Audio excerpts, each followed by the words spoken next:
Set up your green screen yet. Hey, Schmack on my gob. Check it out, everybody. I'm in my new house, even though I'm not actually moved in yet. Um, I'm here, and I gotta fuck with my camera.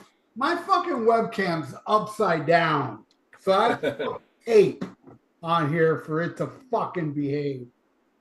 Anyway, I am Dr. Fuck, and with me is Oh yeah, Wadzilla baby, what's up? And what is up with that awesome Paradise Alley T-shirt? Holy shit, where did you get that? too close to paradise. Wait, let me get his mouth. Too close to paradise. Too close. You know what? You know what my girl? I think my girlfriend got me this. And you know what? She also got me the Paradise Alley soundtrack on vinyl. Nice. Dude, that song where fucking Sylvester Stallone sings. Yeah. It's like, it's so bad. It's great. What? I need to watch. I haven't seen Paradise Alley in probably about Jesus Christ, 20 or 30 years. I used to watch it a lot as a kid.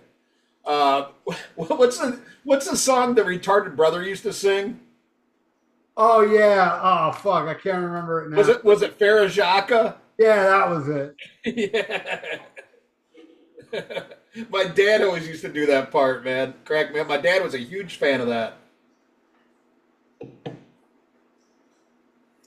Yeah. I think I told you before, around the time that came out, my dad used to drink with Frank McRae. Oh yeah. You did tell me that. Yeah, the black dude in there. Black dude. Yeah, great movie though, man. I need to rewatch that definitely. Hope they put out a 4K of Paradise Alley. And even on Blu-ray, I do own the DVD. I've got a digital copy of it. I don't think I have a physical copy of it. Yeah, But great movie. I remember it being great. I bought that shit on DVD ages ago. Yeah, it's a movie I went to go see in the theater when I was a little kid because I was a big fan of Rocky too at the time. I Yeah. loved Fist. Did you ever see Fist? No, as a matter of fact, I mean, I know of it, but I've never seen it. Fist is amazing because the reason it flopped is because it's a serious movie, Right. and but Your camera's moving. yeah, Sylvester Stallone was so good in that movie, but people saw him as a joke, you know. Yeah. But yeah, I love Fist. I have that also on DVD. But it's roughly about Jimmy Hoffa. Right. All right, let's see if I can fix this. Nope, this ain't working. Fucking tape. I need reinforcement of the tape. Uh-oh. What else is going on, man? Not much, man. Happy New Year. How was your New Year's? Did you do anything? No, I did not. Well, I didn't sleep here, but I stayed here fixing up a lot of stuff, just fixing stuff. And it's endless, but I'm getting there, man. I'm Fucking getting. A right. Well, I've seen the pictures of your new place, man, and it looks amazing. Got to get my ass out there and visit you. Now, are you in Hialeah Yeah, still? yeah. I'm in the same place. You know, they knocked down this house Right. and they built a new house. I'm still in the same location. Right. I just couldn't remember your parents' house was in, the old one was still in Hialeah. Or I shouldn't say still, but, This uh, was this was my childhood home. I moved right. here in 1973 and I moved to Miami Beach in 1984. So I spent 11 years here of my childhood. When 73, I was 8 years old. So from eight to that's a long stretch. By the time I moved there at 8 years old when I was into the Flintstones and Captain Crunch, and and I moved out of here when I was into Judas Priest and Merciful Fate. You know. Nice. So Well, yeah. we had a pretty good reaction to our last episode, the AC/DC. A couple people pointed out they couldn't believe we hadn't done that one already. I got to admit, myself, I was surprised we hadn't done that one. But glad we finally got to talk about it. And this was one.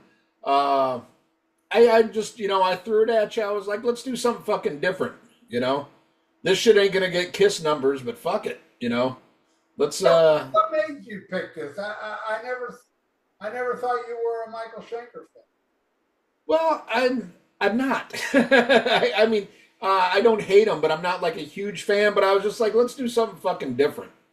And there are a couple tracks on this that I love, and I was like, let's do a deep dive into it. Do something fucking different. Especially after we've done like 2 real popular albums. Fuck it. We like to do the less talked about shit and. Yeah. Michael Schenker and him, UFO, all that shit. It's one of those things where everybody's like, "Oh, I love that guy," but neither one of them ever got like huge. But they got like a lot of underground street cred. So I said, "Hey, fuck it, let's check it out, see what it's all about." Right on. Well, so I'm gonna ask you to do something for me. What's that? I'm gonna ask you to do something for me. Okay. It's something I always do on my YouTube channel called, pick something random. Now you tell me, left, right, high, low. Which one should I pick? Left and low. Left and I can only go this because down here is box set. So, right. Okay. This will be one of the letters toward the end of the alphabet. Yeah. Yeah. Okay. Let's go with this one. Oh, up the dude. Nice, you got that on vinyl. The Up the Creek soundtrack. Yeah, who else is on here? Heart. Kick-Axe is on here, doing 30 Days in a Hole. Ian Hunter, the Beach Boys. By the way, I hate the Beach Boys. Get Ready from Shooting Star. That's a good band. Danny Spanos, Shooting Star again, and Randy Bishop, and Shooting Star's on here like all over the side too. That's my random pick. There'll be more random picks coming up on the show. Well, I got to tell you, I'm a huge fan of that movie. I saw it in the theaters. And I have Kino Lorber put it out on Blu-ray a couple years ago, and I think it's fucking hilarious. And I love the theme song from Cheap Trick, but Rick Nielsen thinks it's one of the worst they ever did, and I think they've done much worse. But I dig it. Do you like the song? I love the song. Yeah. I've seen him play it live. Wow, that had to be right when it came out, though, right? It was. It was right when it was brand new. I don't think I think it was between. Was it in between One on One and Standing on? No, I think it was between Next Position Please and Standing on the Edge. I want to say Up the Creek was 83, so that would kind of fit. Yeah, that would be after Next Position Please. Yeah. Because Next Position, that would be after, Next Position Please, because 1985 was Standing on the Edge. Yeah, it was before that. I know that for sure. I'm thinking 83. But I've always loved that movie. Have you seen the movie? Yeah, yes, I have. Up the Creek has a vibe of Next Position Please. It could have fit perfect on that album. I think it would have been one of the best songs. I think it's really, really good, but I don't know. I love it. I don't know why Rick Nielsen hates it so much, but who knows? Whatever. He hates the flame and he's got to play it. Yeah. I can understand why they don't like the flame, even though I do love that song. But I can see that, like, you had a hit with something you didn't write, something you were kind of forced to do. So that I can kind of see, like, your heart wasn't in it. and then it was a big hit. That's got to be kind of like, it's got to piss you off in a way as an artist because here the songs you write aren't connecting with people, and then you do a song that's kind of forced on you, and people eat it up. That's got to suck as an artist, but I still like the song, a lot better than a lot of other shit on that album. I like it better than anything on fucking the next album, Busted. Jesus Christ. No, Luxury was after Standing on the Edge. No, What's that? The Doctor. Oh, no. I was talking about, but I was, when you said The Flame, I was thinking of Luxury. Yeah, Lap of Luxury. Yeah, Lap of Luxury. My first Cheap Trick, by the way. Isn't that terrible? It's not really a horrible album. It's got its moments, but yeah. There's some stock shit on there. Oh, it's so overproduced and shit, I've grown to love The Doctor because it's so weird. Yeah, I don't get that. I love that album now. I mean, still, some songs still suck. But, man, I love Manipulation. I love It's Up to You. It's fun. Yeah, I haven't listened to it in fucking years, but I remember it was tough to sit through the whole thing. Yeah, that would definitely... It was tough for me, too. I would put The Doctor and Busted definitely in the bottom 5 of all their albums. I bought The Doctor for $2 when it was fairly new. It might have been out for maybe 5 months. Yeah. Not so hard they knocked it down to $2. Oh yeah, well they couldn't get arrested around the time The Doctor came out. That was horrible. And that's the time I saw them, Hialeah. They actually played Hialeah. Oh, I can't wait till we get to the news. I got to ask you about a town in Florida I never heard of, but I got to take a piss real quick. Talk about Cheap Trick some more with the people. One of my favorite bands. You know what's really cool about Cheap Trick in my history is our good friend Charlie Hill. Charlie Hill became a fanatic of Cheap Trick because of our show. He heard me and Ian, talk about it. Now Charlie is not only a big fan, he traveled. He went to Canada, and him and his wife, Daniela, they went to Canada, Niagara Falls. Well, I think that was Canada. But, I mean, he goes everywhere to go see Cheap Trick, and his arm has a tattoo of the checkerboard. That's how much I turn him on to that. It's like, wow. And it's always cool. There's a really cool guy on my YouTube channel called Dennis Turney Jr. That guy always asks me to do these track by track. He donates of albums I turned him on to. I just love when somebody says, I became a fan of that band because of you. Now, what I was talking about, Ian, while you were was one of the people that you and I turned on to was Charlie Hill. Yeah. Charlie Hill, not only did we turn him on Cheap Trick, not only is he a big Cheap Trick fan, he traveled, he went to Canada to see him, and his whole arm now is checkerboard. He didn't listen to Cheap Trick before our show? Well, he said he got into him because of us. Maybe he's heard, wow. I Want You to Want Me or something. That's awesome. Yeah, he's got even a Cheap Trick tattoo, and he travels everywhere. Crazy stuff, that Charlie Hill. An interesting Cheap Trick note. You know how, when you go on YouTube, you get all these videos suggested to you based on stuff you watch. So I watched a ton of your videos, and I saw one that came up that I hadn't seen before. It was about why Bunny Carlos is no longer an active member. Yeah. That one had, I was like, oh, is this a new one? And I saw it was from like 2 years ago. That video had 31,000 views. We don't even have an episode that's done that much. And one of your episodes did like holy shit, that's awesome.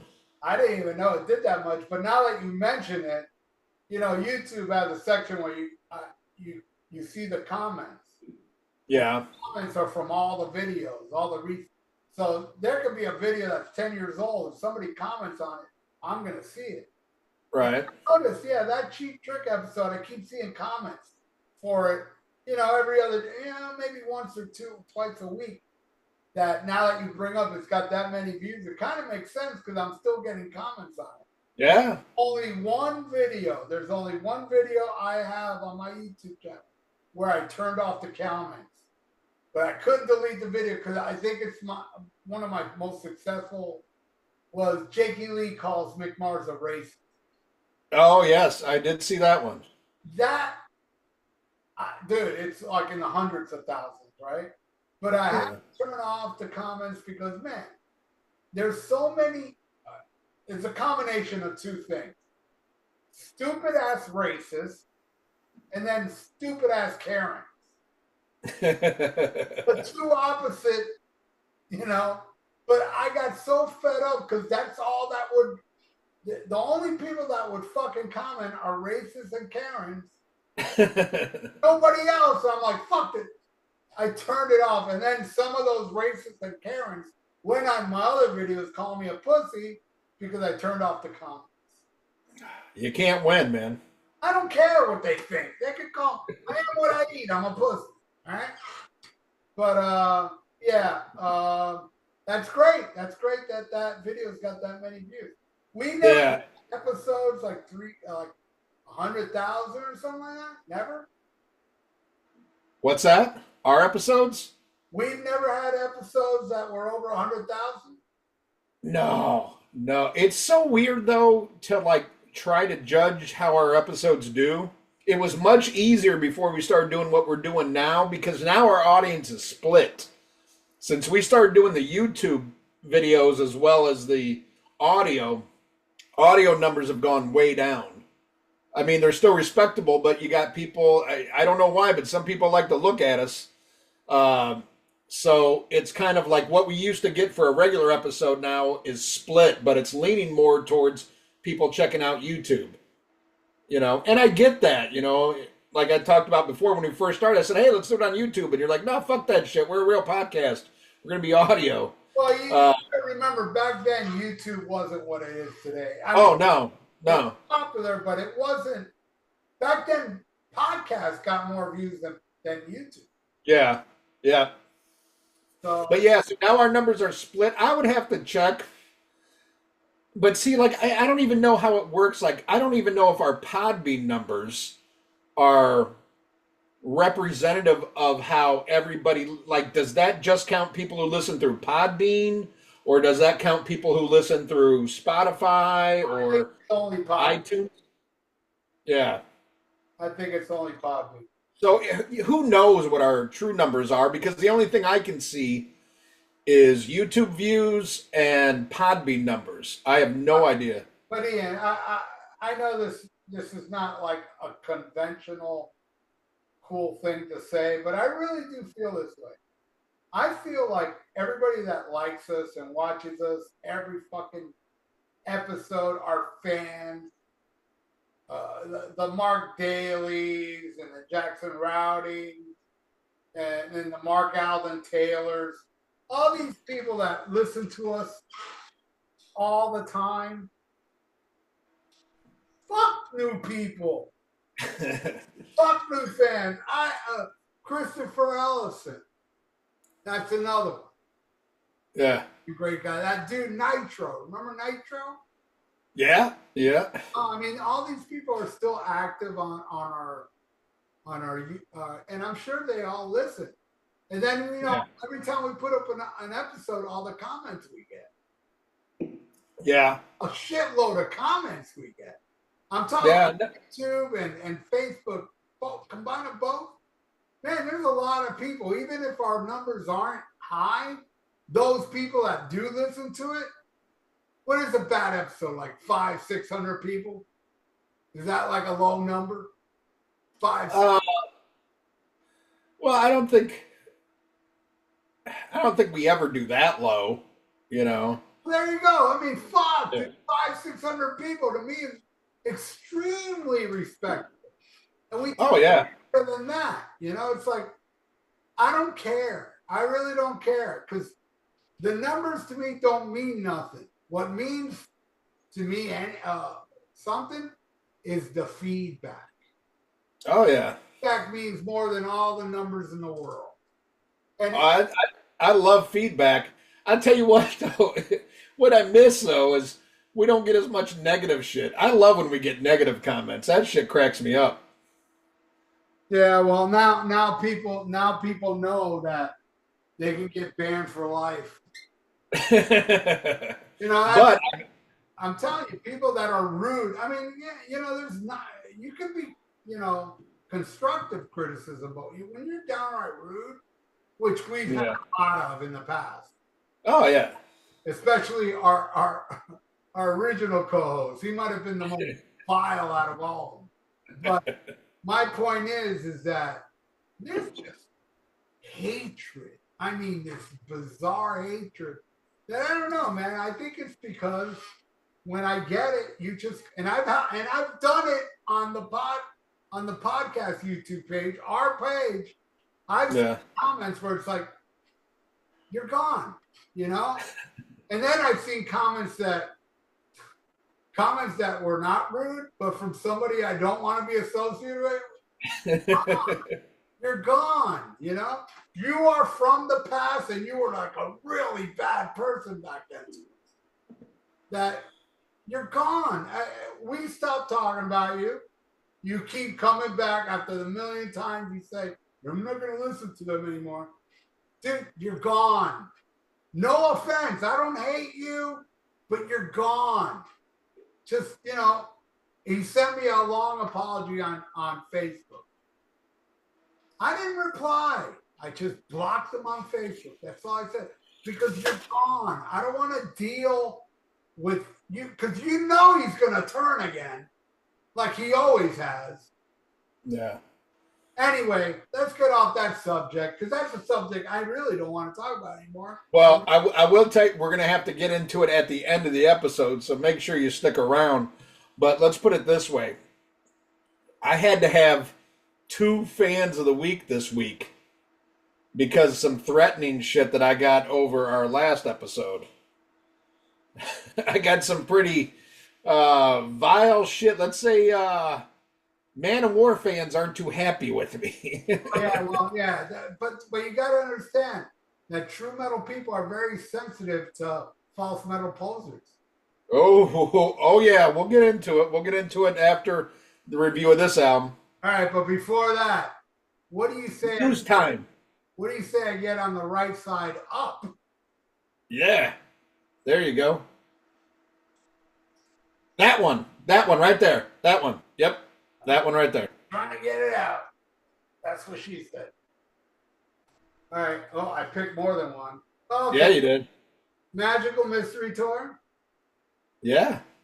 Masterpiece. My favorite Beatles album, Rubber Soul. Nice. Let It Be. Nice. And Hard Day's Night. Wow, that was Nice. a bunch of Beatles albums I just picked out. Hey, what did you think of that the new box set that you got? Did you check it out? No, I don't have stereo yet. Okay. It's All right. Here. No, wait. It's right here. See it? Probably not. Whatever. Okay. Put it on the goddamn show. Looks awesome. On the 4-hour Beatles extravaganza. Hey, a lot of people love that episode. Everybody loved it, man. And I love how everybody was saying how knowledgeable Ryan T. Russell and Edward Kenneth Ratchey and you. Yeah. You know, Wow. I saw somebody put up a link to your Godzilla world. Yeah. And he wrote above it, this guy knows what he's talking about when it comes to the Beatles. What? Yeah. Wow. The funny thing, I did see one person who said we didn't know shit. I was actually saying that as a sarcastic. Okay. Put up a picture of Godzilla World saying you don't know shit. And I was like, now he's finally attacking Godzilla. Hey, even I'm untouchable, man, or not untouchable. And of course, according to you, he deleted everything. Yeah. All right, let's get to some news. I got some shit to talk about, some shit to ask you about. Um, Let me do a refresh here, make sure there's no new stories before. I want the hot off the press shit. Okay, here's one. Ralph, have you ever heard of Lantana, Florida? No. Me either. But Jeff Tate did an acoustic New Year's there. Uh, Apparently, the show was originally supposed to happen at a bowling alley in Okeechobee, Florida. Uh, but they undersold tickets. They weren't doing too good. So it moved to Lantana, Florida. And I could just imagine how many vaginas were dried up when their old man said, "Hey, you know what we're doing this New Year's Eve?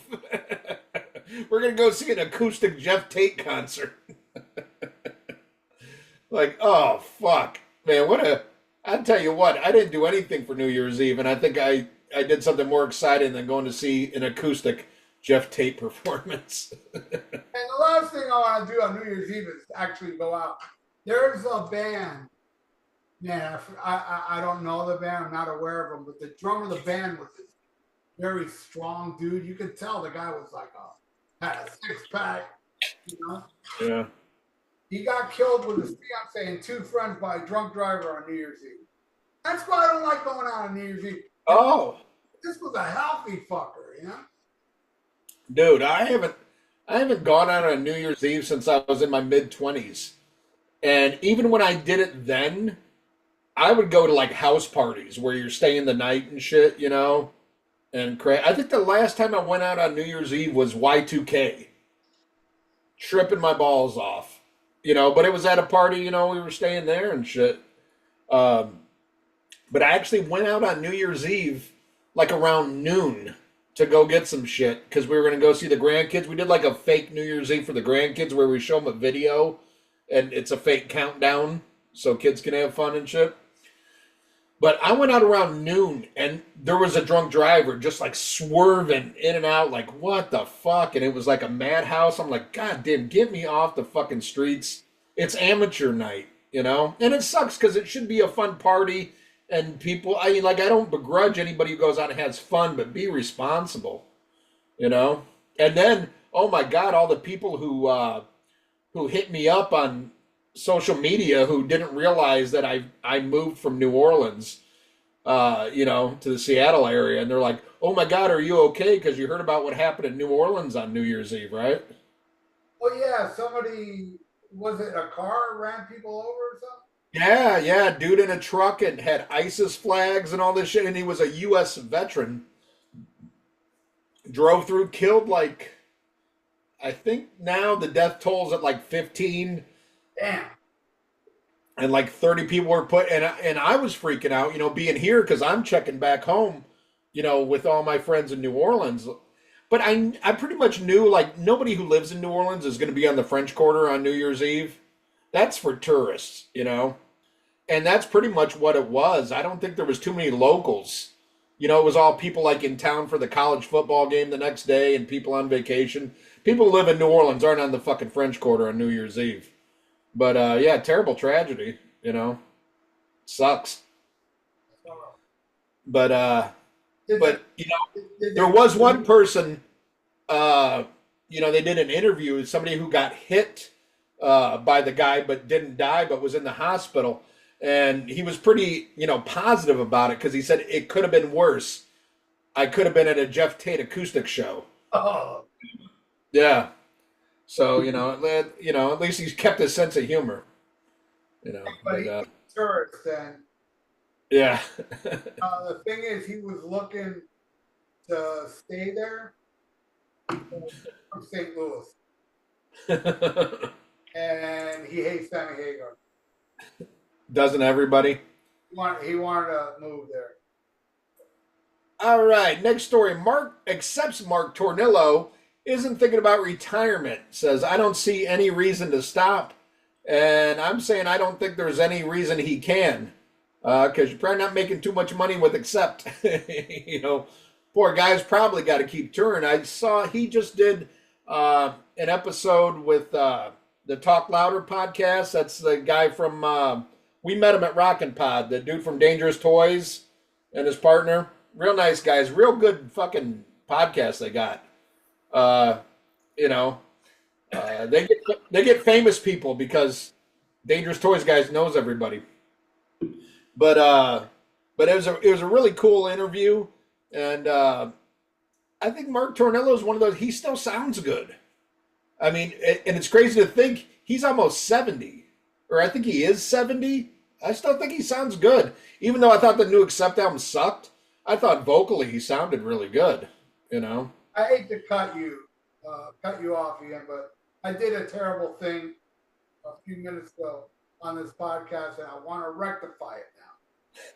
You know how I was talking about, oh, this guy, that guy listens to us, Christopher. Yeah.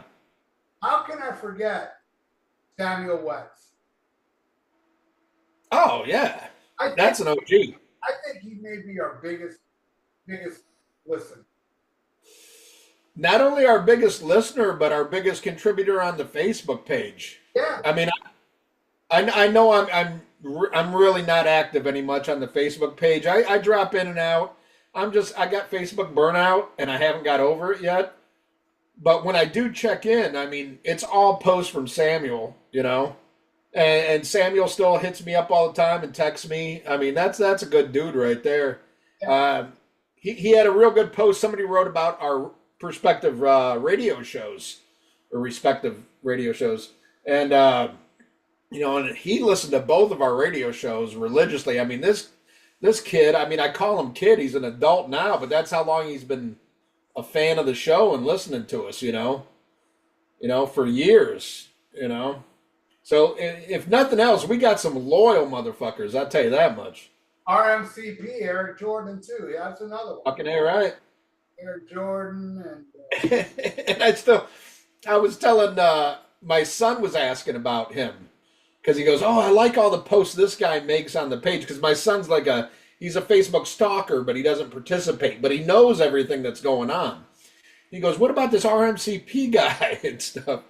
And I told him the funny story about how Eric got his name. And that was way back. Remember when we were doing the competition that we won, the Podcast Kings tournament and shit? And I said, make sure when you vote, you know, you mention RMCP, you know, with your name and everything. And Eric thought you had to change your name. He changed his Facebook name and then never changed it back. I mean, and how long ago was that shit?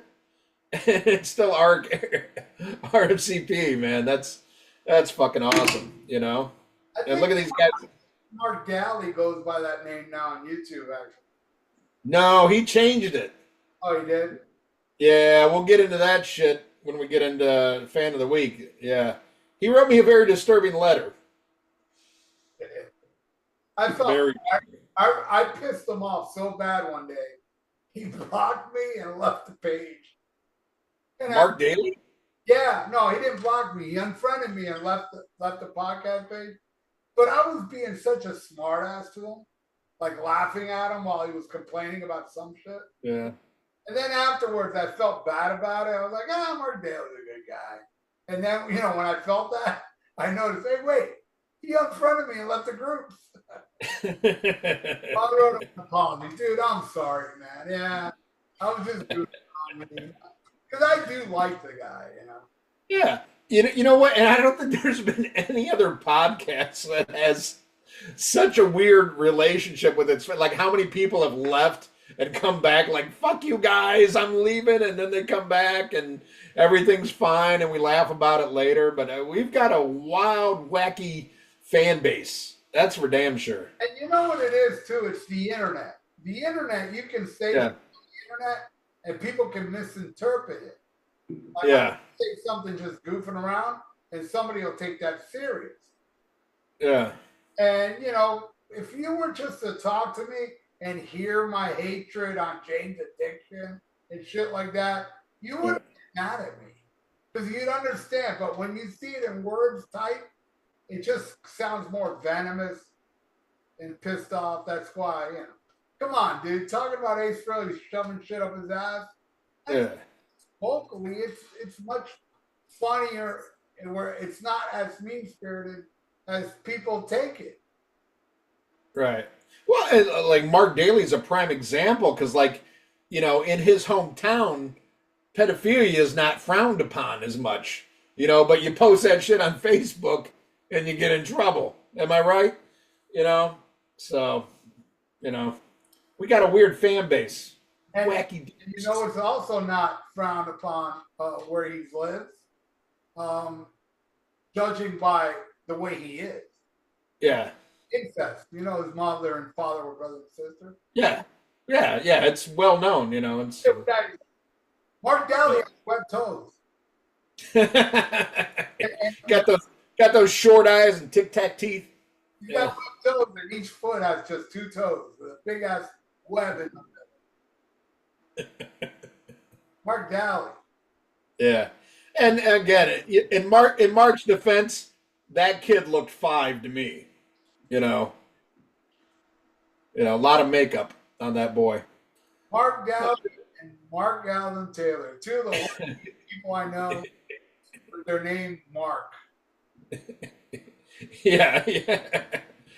Mark Daly, the only guy I know who fucked a 4-year-old, and Mark Allen Taylor, the only person I know that got rejected by a 4-year-old. Yeah, two wacky people. I forgot who it was. Somebody left a comment, and man, I so agree with this person. He said, "You 2 need to get Bushy back on the show." Yeah. Bushy would be a great. I mean, I want to interrogate that motherfucker with it, because him and Mark and Bushy will both deny this. They both deny it, but they get so mad at people goofing on what they like, and rightfully so. Look what they like, Yeah. They get so upset at it that they go out of their way. Like Mark Allen Taylor actually makes videos yelling at people that don't like Rush or people that don't like U2. And he makes a video and he says, "All you people that hate U2, I don't give a fuck." And I'm like, "But you made a video about it." Yeah, I know Bushy banned some people when they gave him shit about it. He was saying how Slaughter's second album was better than Led Zeppelin's second album. And people said he was crazy, and he's like, "Fuck you," and banned them all. It's a wild, wacky dude. You know what's wild about you? Did you know when Slaughter released their second album, they were on Headbangers Ball where Dana Strum was comparing it to Led Zeppelin 2? I swear to God. I wonder if that's on YouTube, but I remember that, and I was like, even Ricky Rackman, the king of the posers, was like, "Whoa, come on, man." Yeah. He's like, you brought those 2 up, He's like, "Bitch, that ain't a B-side on Foreigner 4. God damn. But you know what? I love Bushy and I love Mark, and I know they both are in major denial that people piss them off for hating. Yeah. And I hope both of them suck enough cock to raise some funds to get to fucking Rockin' Pod because I want to hang out with them. Yeah. I know Bushy can do it. Mark, I'm a little worried about because that Snaggletooth's probably going to cut some customers and cut into his profits, But, keep trying. All right. Next story. He's so fickle, Mark. Yeah. Suck off you 2 haters, too. You need the money. Don't be fickle. You cut that pickle and make some money. All right. And good news, Danny Loker says he doesn't regret any of SOD's deliberately offensive lyrics. Says we knew what we were doing.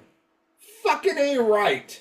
Back then, we all thought it's funny. Now it's not funny, though. You're not allowed to say "fuck the Middle East." Yeah. Well, now that I'm here to say "fuck the Middle East," they're not human, like the rest of us. Fuck them, Ban me. Fuck Palestine. Kill them all. All right. Merry Christmas. Left side down here, okay? Right there. That's it. That's the one. Right there. Oh, that's a good one. Hell yeah, that's a good one. Woo-wee. The greatest summertime album, along with Diver Down. Van Halen 2, my second favorite Van Halen album. Did you know, Ian, my favorite Van Halen albums are in order? Like my favorite one, then Fair Warning. Then this, then Women, then Fair Warning, then Diver Down, then 1984. What? You'll take Women over Fair Warning, huh? Yeah, I will. Wow. And I love Fair Warning though. Don't get it twisted. Let's shit the bed. Yeah. And I'll tell you what, this is a hot take. I think You're No Good is one of the best openers Van Halen had. I love that cover. There I disagree with you. I love it, but I don't think it's a good opener. I think Light Up the Sky should open that up.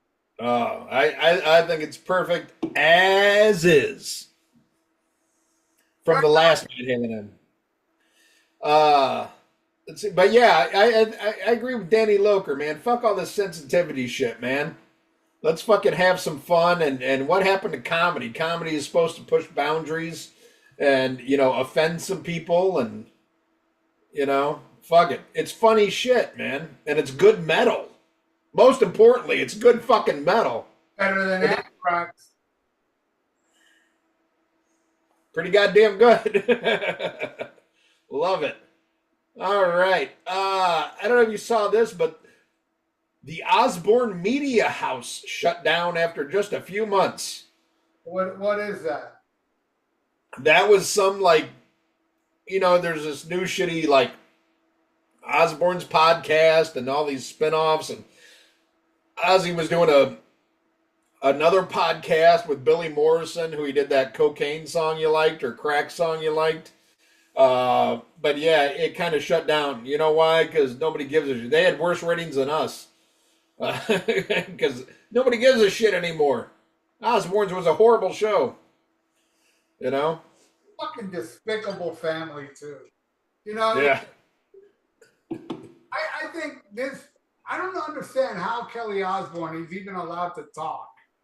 Did you see that episode where she was bashing on Trump? No. No, of course not. Dude, she goes, let me tell you something, Trump. If you deport everybody, what Latinos are going to clean our bathrooms? I swear to God, she said that. Well, she's got a point. Who's going to clean our bathrooms? And one of the guests was that actress, Rosie Perez. Yeah. What the fuck? And then she's like, oh, no, I don't mean it that way. You're a spoiled fucking cunt that's raised by the biggest cunt in the world. This is the mentality of these fucking people. It's like, you don't think you're being offensive by saying only Spicks can clean our bathrooms? You fucking twat. By the way, I'm a Spick. I'm allowed to say it. Yeah. That's good. Justin Childers wouldn't even say that. That's terrible. And he hates Spicks. And Jews and everybody else.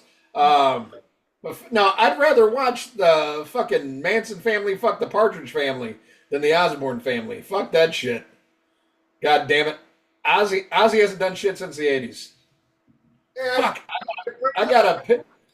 By the way, I bring up the Partridge family on this Michael Schenker album. Oh, nice. Well, talk more about your love for the Partridge family. I got to take a piss again. I'm sorry, it's running through me. I'm not a fan of the Partridge family. I wasn't into the Partridge family. I wasn't into the Brady Bunch somewhat. I wasn't into the Monkees, though I love Daydream Believer. And there's a couple other Monkey songs I like. Last Train to Clarksdale. But man, Partridge family, that music sucked. Hey, David Cassidy, good singer, good looking dude, Danny Bonaducci, But it was a show that I'm aware of. I guess I saw it a bunch when I was a little kid, but I never really got into it. And by the way, I'll talk about my cousin. This is when I lived in New York. I was underage. I must have been like 5 or 6 years old. can't remember her name now, but my cousin, her whole wall was plastered with David Cassidy posters. This one, was popular. She David Crosby and David Cassidy. Who the fuck's David Crosby? From Crosby, Stills, Nash and Young. Anyway, my cousin, her whole bedroom was covered with David Cassidy posters. A boy or a girl? She was a girl. Okay. But she grew up and became a lesbian. David Cassidy was kind of chick looking, Yeah. Yeah. Her name for the life of me, but man, I love that. I saw her like maybe 7 years ago. She comes down here and there. She's a great cousin of mine. Nice. Yeah. All right. Let's see. Greg Goldie says Vivian Campbell was very disrespectful to Ronnie James Dio on many of occasions. He's right. Yeah, I would say, but so was Ronnie. Ronnie was terrible. Yeah. Ronnie said, "I wish he dies." Yeah. No, I saw somebody made a comment. I think it was, I can't remember if it was on like a separate post on Facebook or one of our episodes where they said they saw Ronnie as a very bitter, like angry guy who was only nice to his fans because that was his bread and butter. But he was, in reality, he was very mean to other people.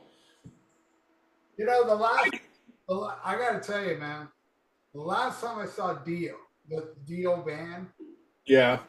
I knew he was playing Stargazer and Gates of Babylon, and I got all the way up front. All the way up front. Dude, during the show, I don't know what the fuck Craig Goldie did, but when the lights are low, I can totally see Ronnie walk up to Craig Goldie yelling at him. Yeah. And the lights are low, but I'm seeing this shit happen. Happened several times during the show. Yeah. Very bitter guy. I met Ronnie on 2 occasions, and dude, he couldn't have been nicer. But there is an interview on YouTube too that's really classic. This guy is about to interview Ronnie. Yeah. He goes, "Damn, you're short." The interviewer said that? The interviewer said that to him. Oh. They're getting ready to get interviewed. Oh, damn.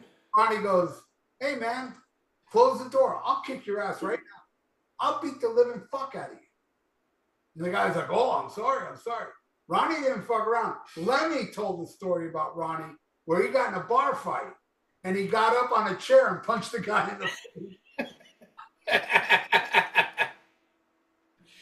I gotta tell you though, and no disrespect to you little people out there. I'm not a tall guy. I'm an in between. I'm like 5'9", 5'10", 5'11" in heels. Little people got a chip on their shoulder. Oh, I've never know that. I have personal friends like that. I have never met a little person that wasn't fucking angry at the world. Holy shit. True story. I don't make the rules. I'm just reading the news, people. Little people got a chip on their shoulder, and I think Ronnie. I agreed with that, but regardless of that, I got to give respect to the fact that you never hear any stories about Ronnie being a dick to his fans. He was always made time for him, and I don't care if he did it for monetary reasons or that's just how he was. I respect that because there's a lot of people who aren't, Oh, yeah. So hats off. Not only is he one of the fucking greatest of all time, and I know you think I'm crazy, but I think he's even better than Eric Adams, The hell did you say? But but yeah, little people, man, that's a problem. But yeah, but for Goldie to say that shit about him, it's like, come on, Ronnie was just as venomous. And let's get honest. I mean, everybody knows that's why the original band fell apart.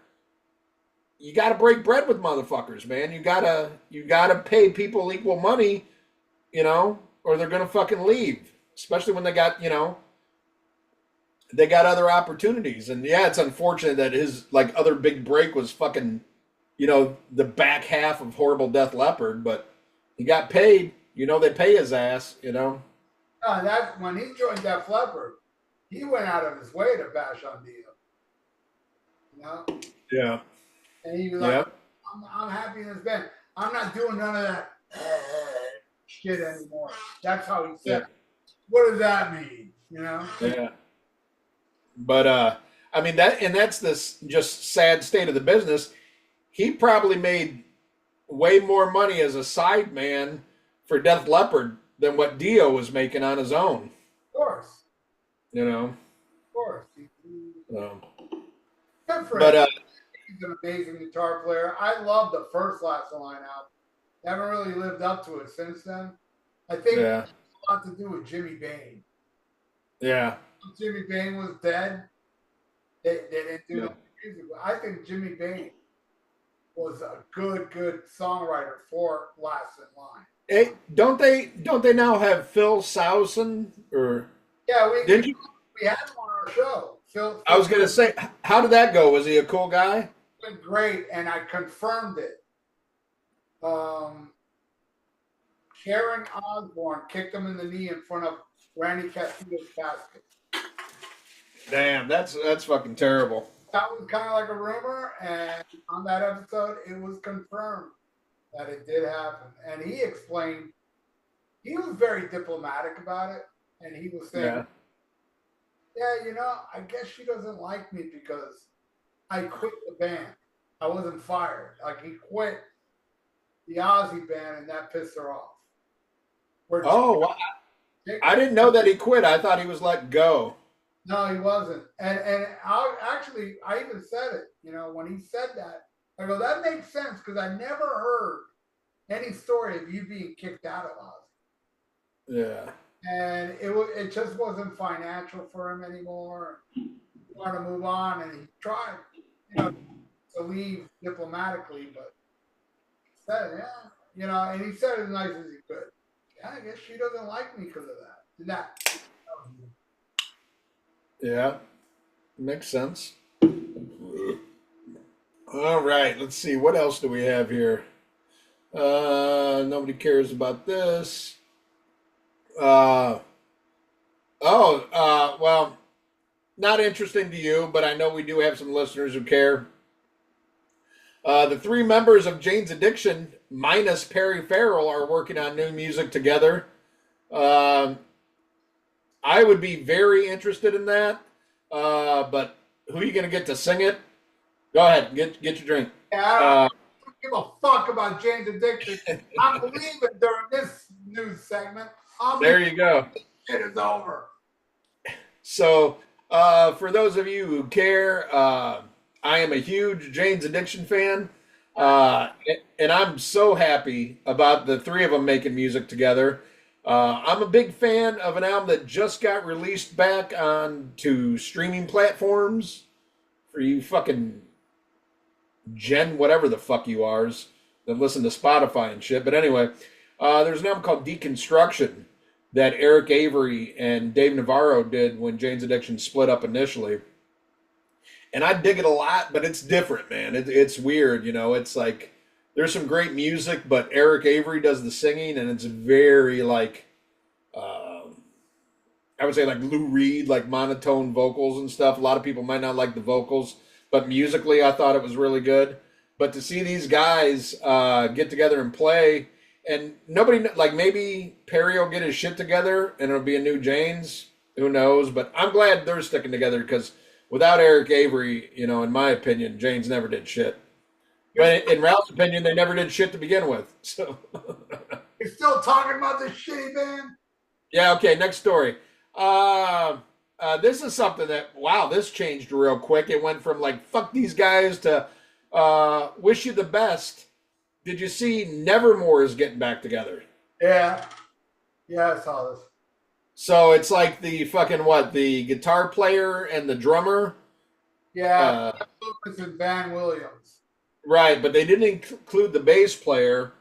And, he was kind of like, they kind of pulled a John Paul Jones, like a, or like a Plant and Page. They're like, hey, we're gonna get back together, but we didn't call the bass player, and I don't know who they're gonna get. Worrell, is it Worrell or Warren Dane?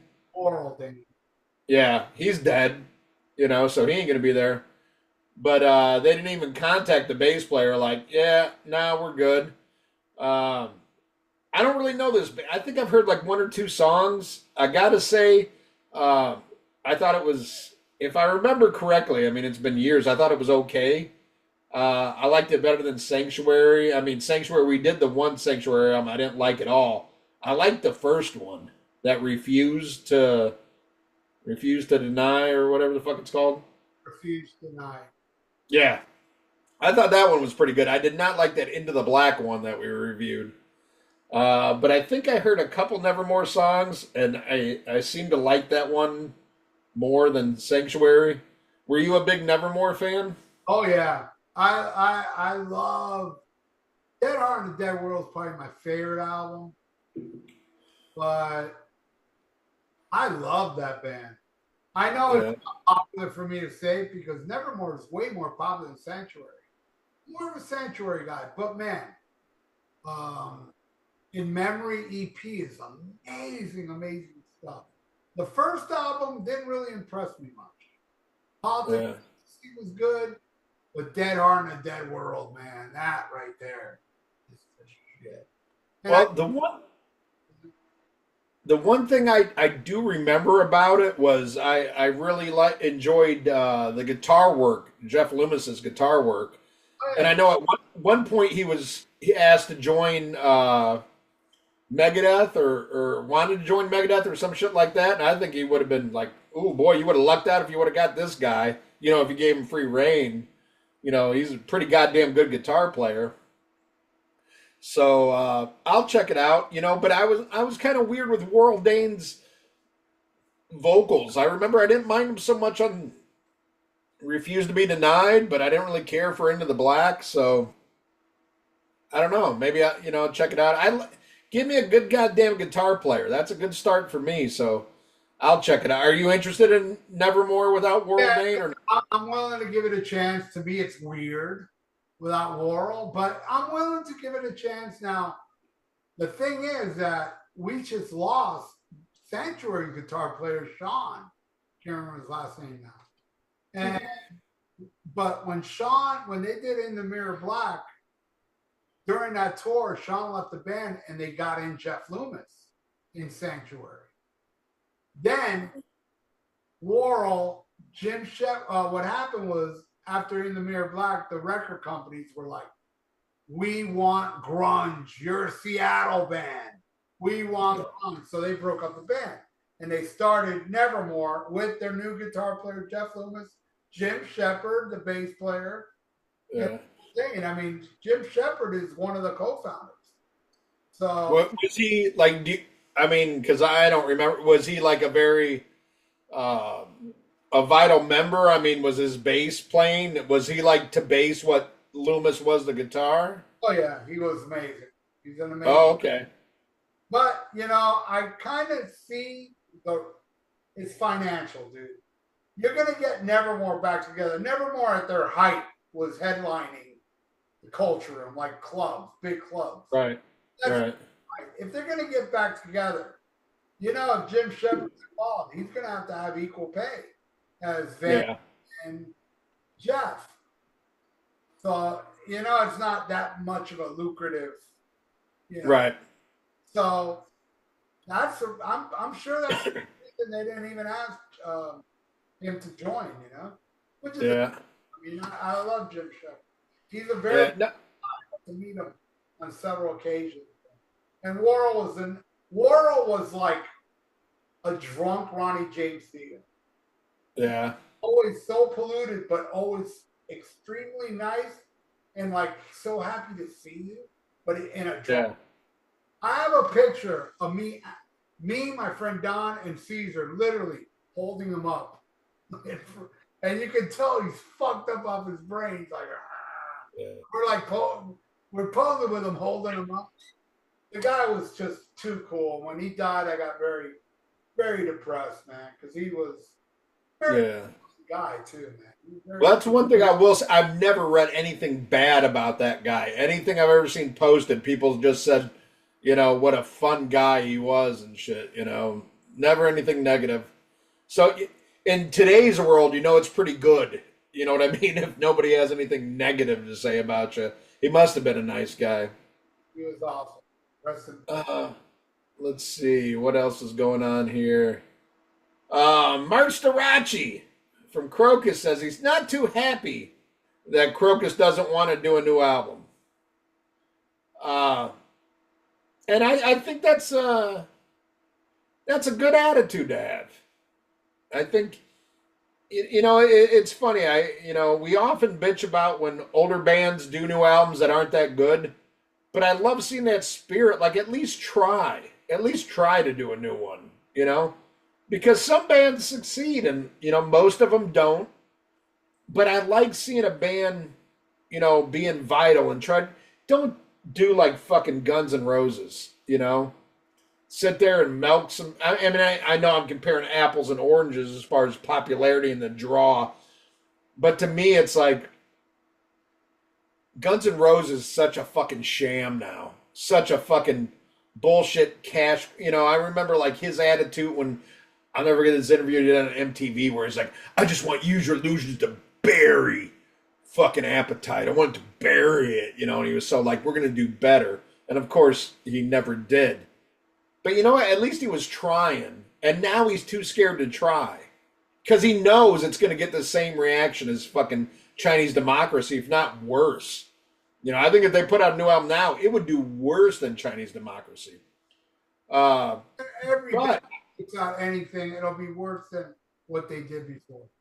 Oh, yeah. Did you hear those new songs they put out like a year or so ago? Horrible. Terrible. Yeah, horrible.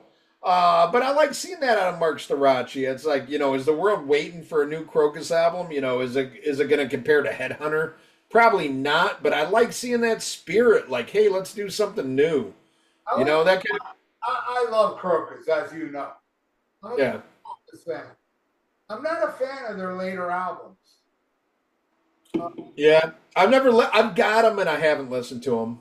Yeah, it's rocky rolly. I like when they got more metallic, like Headhunter, and their last one I really like was Heart Attack, but by then they already released the abysmal. Oh, you liked Heart Attack with a different singer? No, that's still Mark Starachi. Was it? Yeah. Oh, okay. Great. It's a great album, but it was too late. It's weird. I get that one kind of confused because I'll never forget. I was a freshman in high school. And I remember like leaving like some after school event, and I went to this dude's house, and we listened to Crocus, Heart Attack, and Accept Eat the Heat had just came out. So maybe I'm confusing with Eat the Heat because that had David Reese on it, and neither one grabbed me by the boo boo, if you know what I mean. I was like, I could be wrong, but I think there was one Crocus album without Mark Starachi. Maybe the one after Heart Attack. I know, but then he came back. And then there was an album Mark Starachi did where he was the only original member, and it was a Crocus album. That one was pretty, that may be the best one out of later stuff. But yeah, I was like, but that Mark Starachi shit, I got to hear the album. Man, he released a video for it. It sounds like Killer Crocus. Nice. I was like, God damn, this is great. This is what Crocus should have been doing, We should do, you should pick a Crocus, because you're far more versed in Crocus than I am. I know we did a Headhunter review. You should pick another Crocus one that you like, and we do that. You should do Heart Attack. Okay. Let's see, what else? Down is in the studio recording a new album, and fucking A, man. I'm ready for that. They're saying they're going much more towards the NOLA vibe than the other ones. And I gotta tell you, I've liked everything. I liked the first three. I liked the two EPs. Of course, nothing touches NOLA. But I'm a big fan of the second album that kind of divided some fans. I thought it was amazing. But, I'm glad Kirk's back in the band. Looking forward to that, man. Fucking A. Down. Love it. I wasn't really a fan of anything after that to that purple EP. I thought that shit was amazing. Which triple? That shit was Yeah. Well, they only did one EP after that. Yeah, no, I didn't like that one. I like the You purple. didn't like that one? Yeah. Uh, but yeah, love me some down. All right. What? Always. I have that there, man. I have it on vinyl. Well, finally, Ralph, there's somebody who agrees with you. Finally. Black Veil Brides lead singer Andy Bierzak says Motley Crue's Generation Swine is a fucking awesome album. When the fuck have I ever said that shit was good? Oh, well, you like glitter. But no, I thought it was funny. This guy put a post on Twitter like, I know this might not be popular, but that's a fucking amazing album. Yeah. Well, it's Black Veil Brides. What do you expect? Yeah, exactly. What a shitty band. Expect them to say, hey, I really like Shout at the Devil. That ain't gonna happen. But I thought it was kind of fucked up. Like, it's like, do you really believe that? Because he name checked. He goes, it's not just me. He goes, Ralph Vieira and Bushy like it too. You can joke around all you want, but don't fucking attach my name with Bushy. Okay, you got a point. That was a joke. All right, let's see. What else? Ian and Mark Allen Taylor. How does it feel, huh? How does it feel? Ian Hill says something that I think is absolutely on the nose, and yeah, he says Richie Faulkner is the reason Judas Priest is still active 13 years after the completion of the farewell tour, and there's so many Richie Faulkner haters, and I do not get it because seriously, he has kept that band alive and rejuvenated them. I mean, could you imagine Priest without Richie Faulkner right now? I wish there was no more Priest. Change the name of the band already, please. Really? It's Rob Halford's solo band featuring Ian Hill. I don't know. I still think they're putting out quality music, though. Yeah, but dude, KK and Glenn, I'm sorry, that's Priest. Without both of them, that's not Priest to me. It's great shit. They're releasing great albums. Yeah. It's not Judas Priest. I'm sorry. I do think they should bring KK back. Yes.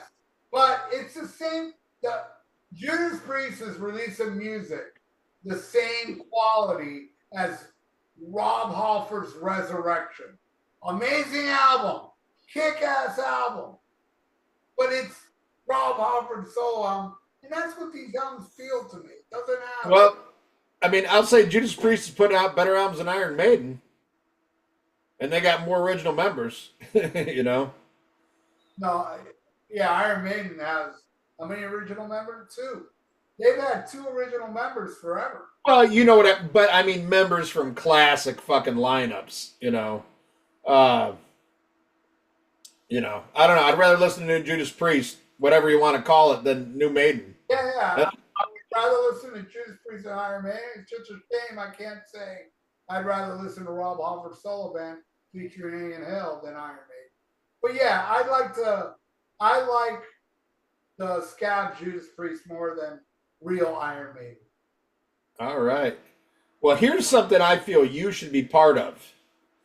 The official Slaughter documentary will be really good. We're excited about it. I think you should be in that. I think you should be in that with your review of Mark Slaughter's vocals. Even though, the point is that you are good friends with Mark Slaughter. We are. He just texted me Happy New Year the other day. Nice. And he checked on you during the hurricanes and shit. And hurricanes, checked out, see how I was. And we've hung out with him at Rockin' Pods. He's been a very nice guy. Super nice guy, man. Yeah. And he sent me, let me find it. He sent me a solo album, and I'm going to plug it now, which I really, really like. Let me find it. I'm going to plug this shit now for my friend Mark Slaughter. Right down here. But yeah, hey, that might be an interesting story. You know, the guy that played guitar died, I think, in a car accident, right? Yeah, Tim Kelly. Yeah. So, you know, I mean, the documentary will probably touch upon that. It'll probably be good. You know what I did see like not too long ago? You know, Slaughter released a home video back in the day, and there's footage on that shit with them like fucking groupies and shit. Seriously. Oh wow. Right here it is. I think one of them was Mark Daly. He autographed it's called Halfway There.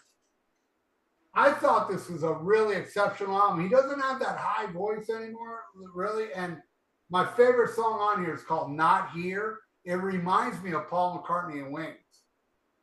I recommend this. It's called Halfway There. Mark Slaughter solo album, you know. And he sent me this and he signed it. Super nice. He just called me one day and said, "Hey Ralph, I know you collect vinyl and stuff. You want me to send you my new vinyl? You want me to sign?" I was like, "Sure, dude." And he sent, and I wasn't expecting. I was like, "Oh, this is gonna hurt. I'm gonna have to tell him I liked it." But no, I didn't have to lie. I thought it was really good. I thought this was a great album. I prefer it over Slaughter. Sorry, Bushy. Yeah. Good stuff, man. I got to tell you, I was, I downloaded it for free. Um, but like, when you download the albums, it come with like the album cover, and like you can get scanned. Sometimes they'll give you a scan of the whole booklet. And I thought it was funny when it listed who played on it. Under the bass player, it just put much better than Dana Strum. I thought that was kind of cute. But yeah, Mark Slaughter, good guy, good people. Great guy. All right, what else we got here? Let's see. Anything? I tell you what, I'm sick to death of seeing fucking post about original AC/DC singer Dave Evans. Give it up. Start a band with Pete Best. Nobody cares. Yeah, come on. Be a little more proper like Al Atkins. Yeah. Yeah, go away already. Let's see what else is going on. He sucked in AC/DC. Oh God. Anything else? Anything else?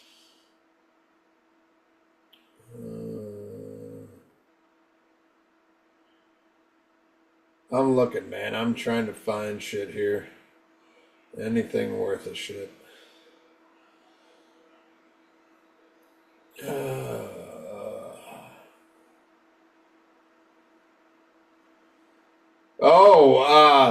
Nikki Six says he's undergoing EMDR therapy.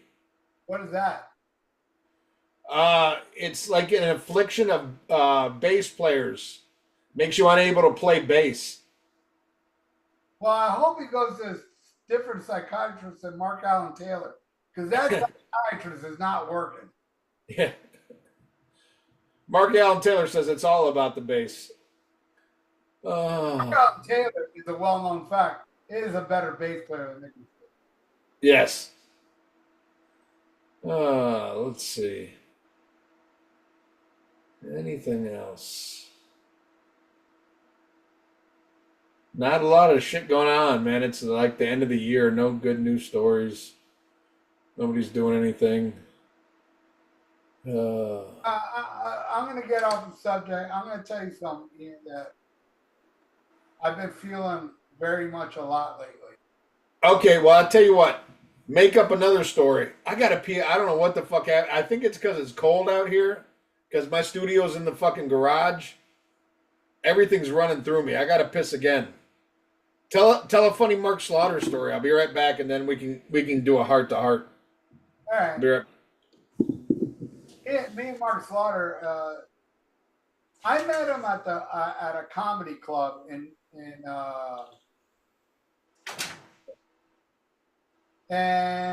I think it was Bushy. Bushy said to me, "Hey, here's my phone. Get a picture of me with Mark Slaughter."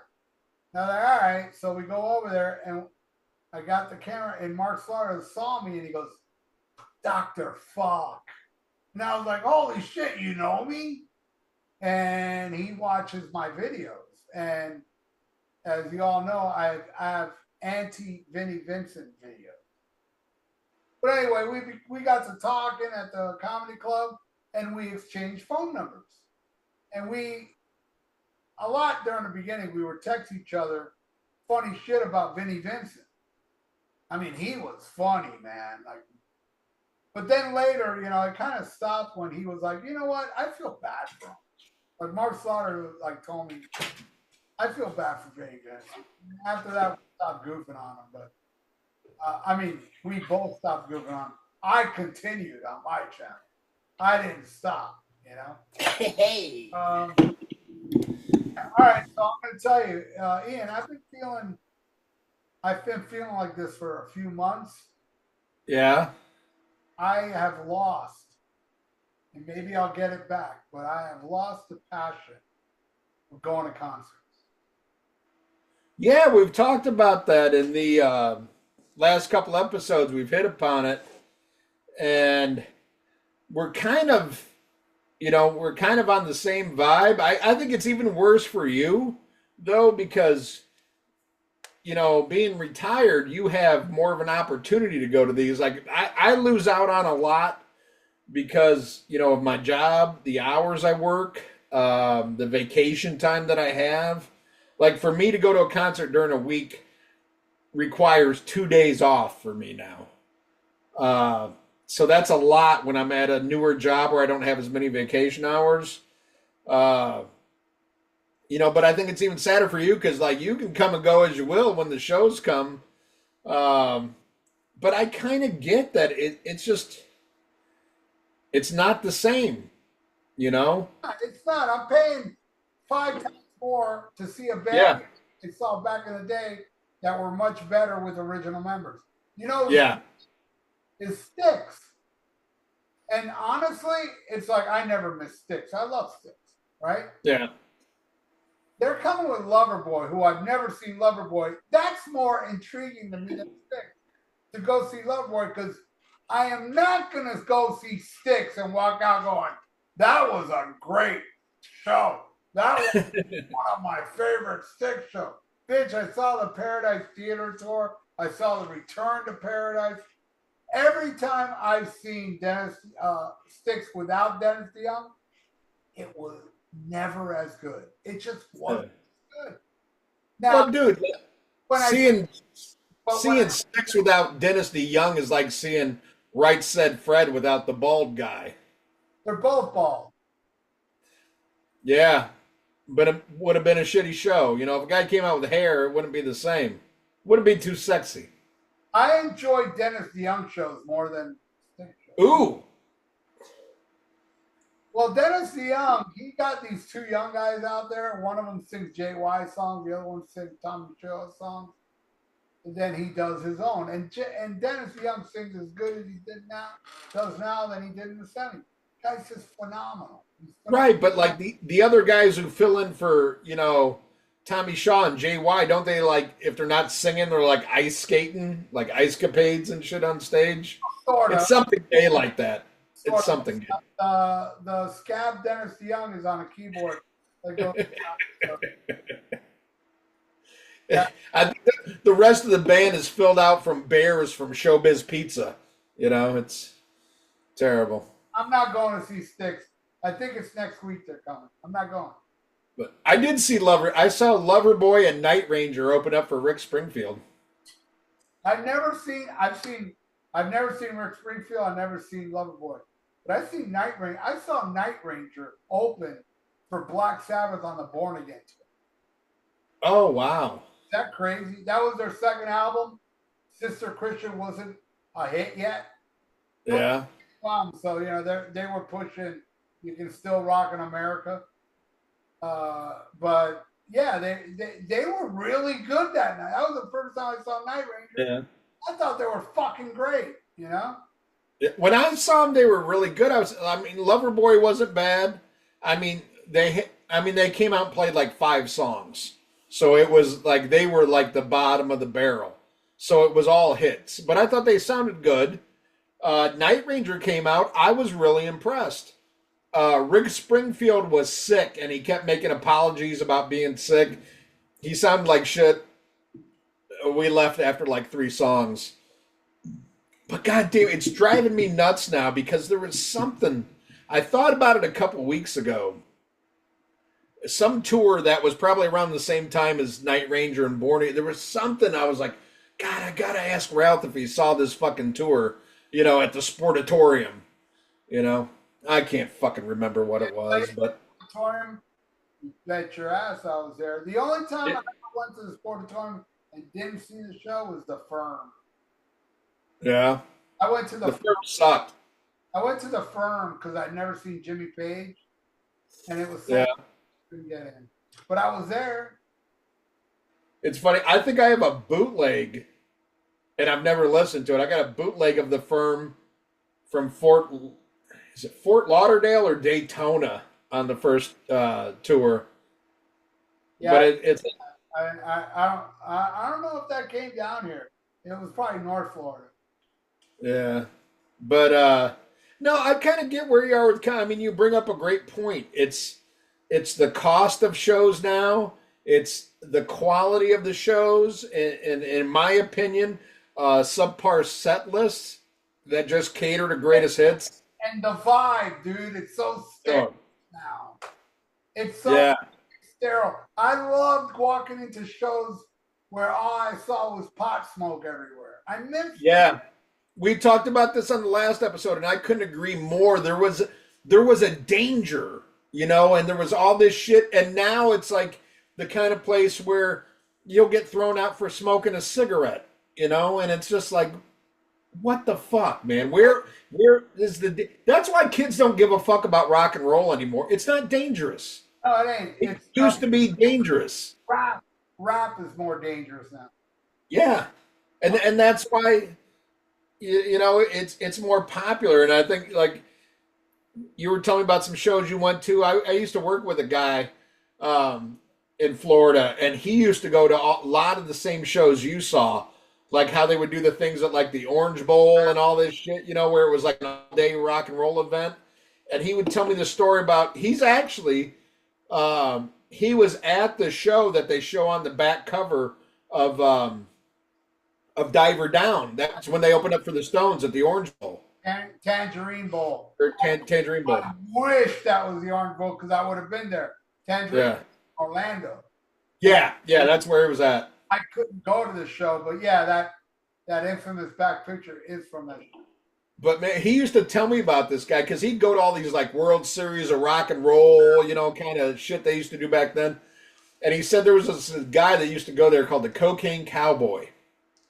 And he says it was a guy fully dressed like a fucking cowboy.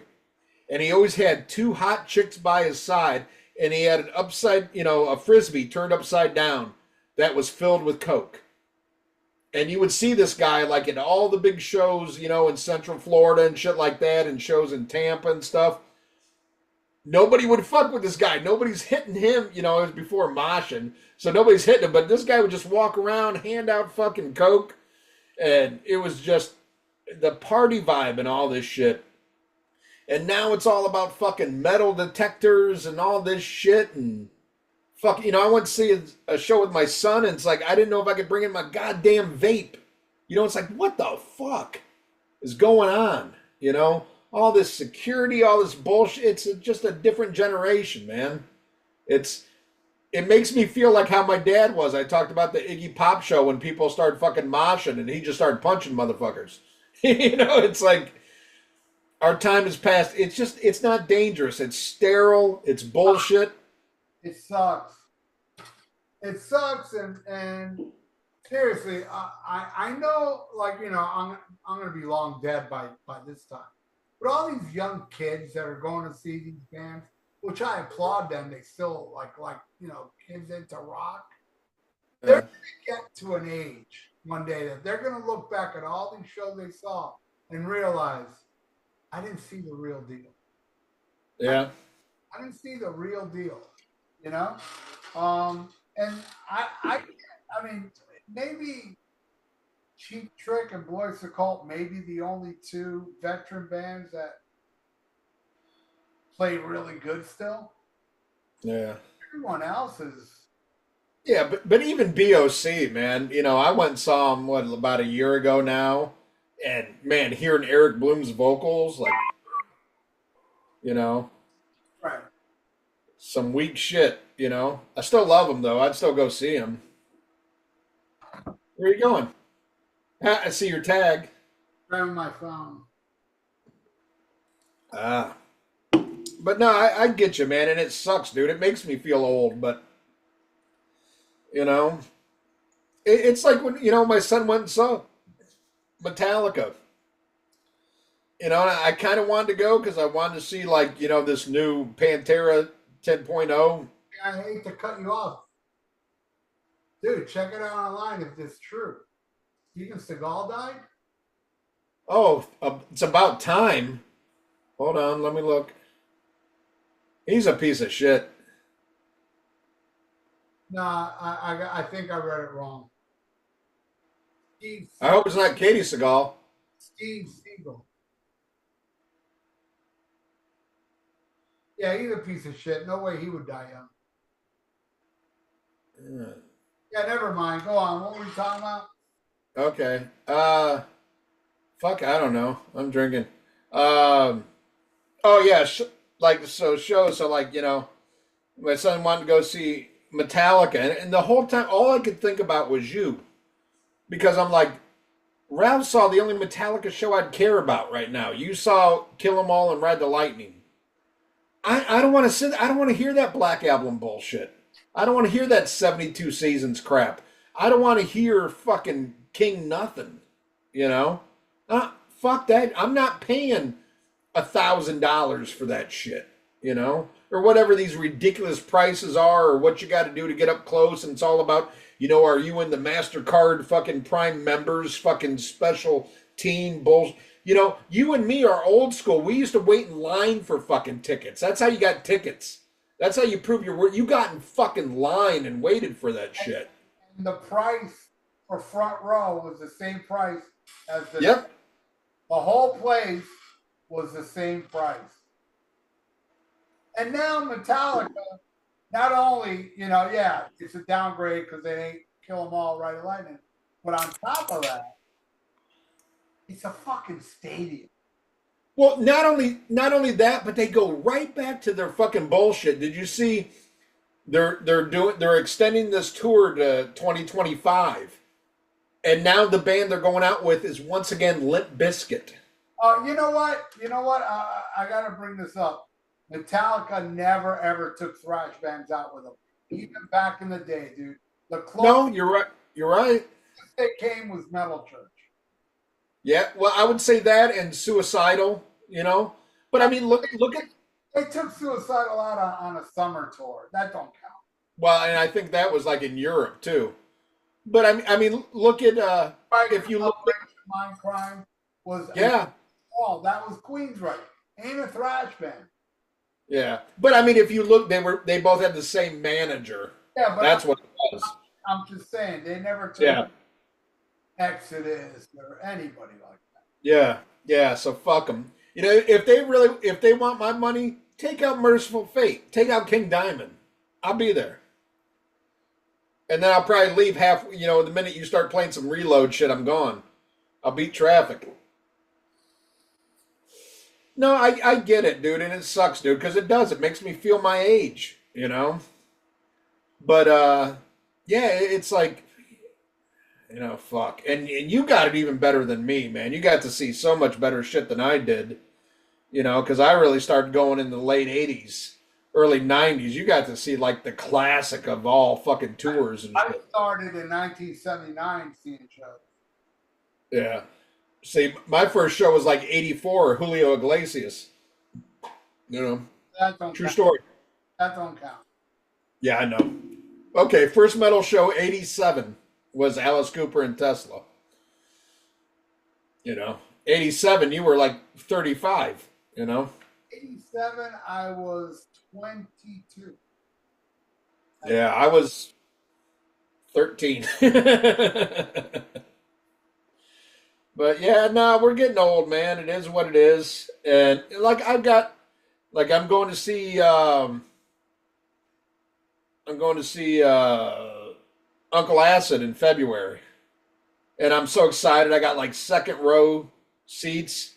But I got to take 2 days off of work to go see it. But I'm picking and choosing what I'm going to. But there's so many shows I'm missing. Like I know you might think it's funny, but I really want to go see Cavalera Conspiracy. And they're doing like morbid devastation through fucking They're coming down here. through schizophrenia, and I really want to go. But is it like use 2 days worth of vacation? Want to go? No, because it's on a fucking like a Wednesday, you know, and it sucks. But I mean, that's just the reality, There is a show coming I have to go to though, but it's kind of like, man. But it's a Nasty Savage. Oh, okay. And opening is Vicious Rumors, who I also love. Oh, wow. But I mean, what's the tickets for that? $20? Maybe even cheaper, and it's in a little bar. Yeah, no, so that's going to be awesome. I like bar shows. I like little clubs. That I have no problem with. Hey, how about when we saw fucking Anvil at that basement in fucking Nashville? Raven. Amazing. Raven. Yeah. Yeah, I saw Raven at the same club. I'm gonna go see Nasty Savage. Little Nice place, man. It's yeah. that. So yeah, Nasty Savage to me is a historic metal band. The very first song at the Cameo Theater. Cameo Theater was the mecca of speed metal thrash. Slayer, Megadeth, Testament, you name it, Anthrax, Exodus, all those bands played the Cameo. And the very first show I saw there was Nasty Savage. Nasty Ronnie is like a 300-pound guy. And he's dressed on spikes and shit. And he got up like 20 feet on a fucking big ass speaker.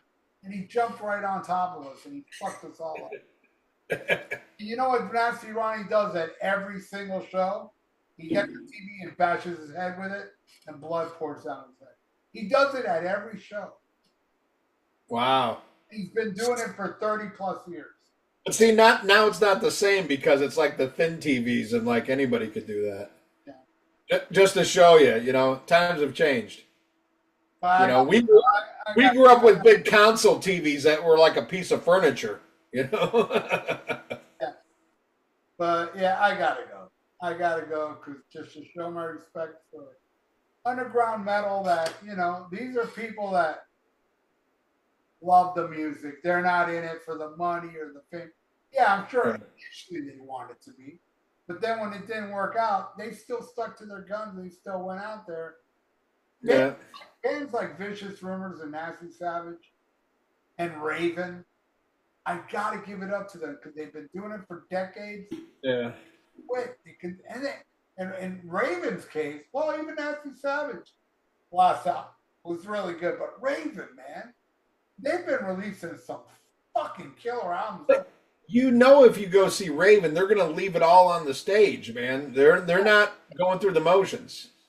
They 100% every show they do. Every fucking show. And that was so awesome too. Like when we saw him at that little club in Nashville, like, the one Gallagher, he remembered you, he's like, hey, Ralph, Yeah, no, both of them. Yeah. They both know. Yeah, that's awesome. Yeah, when they showed up earlier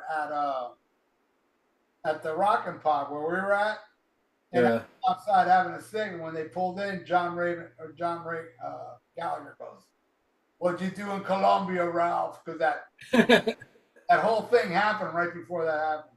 Right. I remember that. And when my dad passed away, he wrote me my condolences. Nice. Nice. But Neil Turbin as well, man. Oh. Guys I idolized as little kids. And they're writing me, telling me, fucking amazing. Amazing. That's nice. Right on.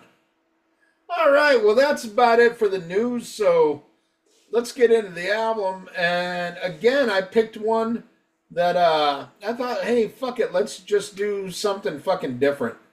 And I'm gonna put out a contest here for the listeners that kind of involves the album we're talking about, but it's the band that probably Michael Schenker's most known for is UFO.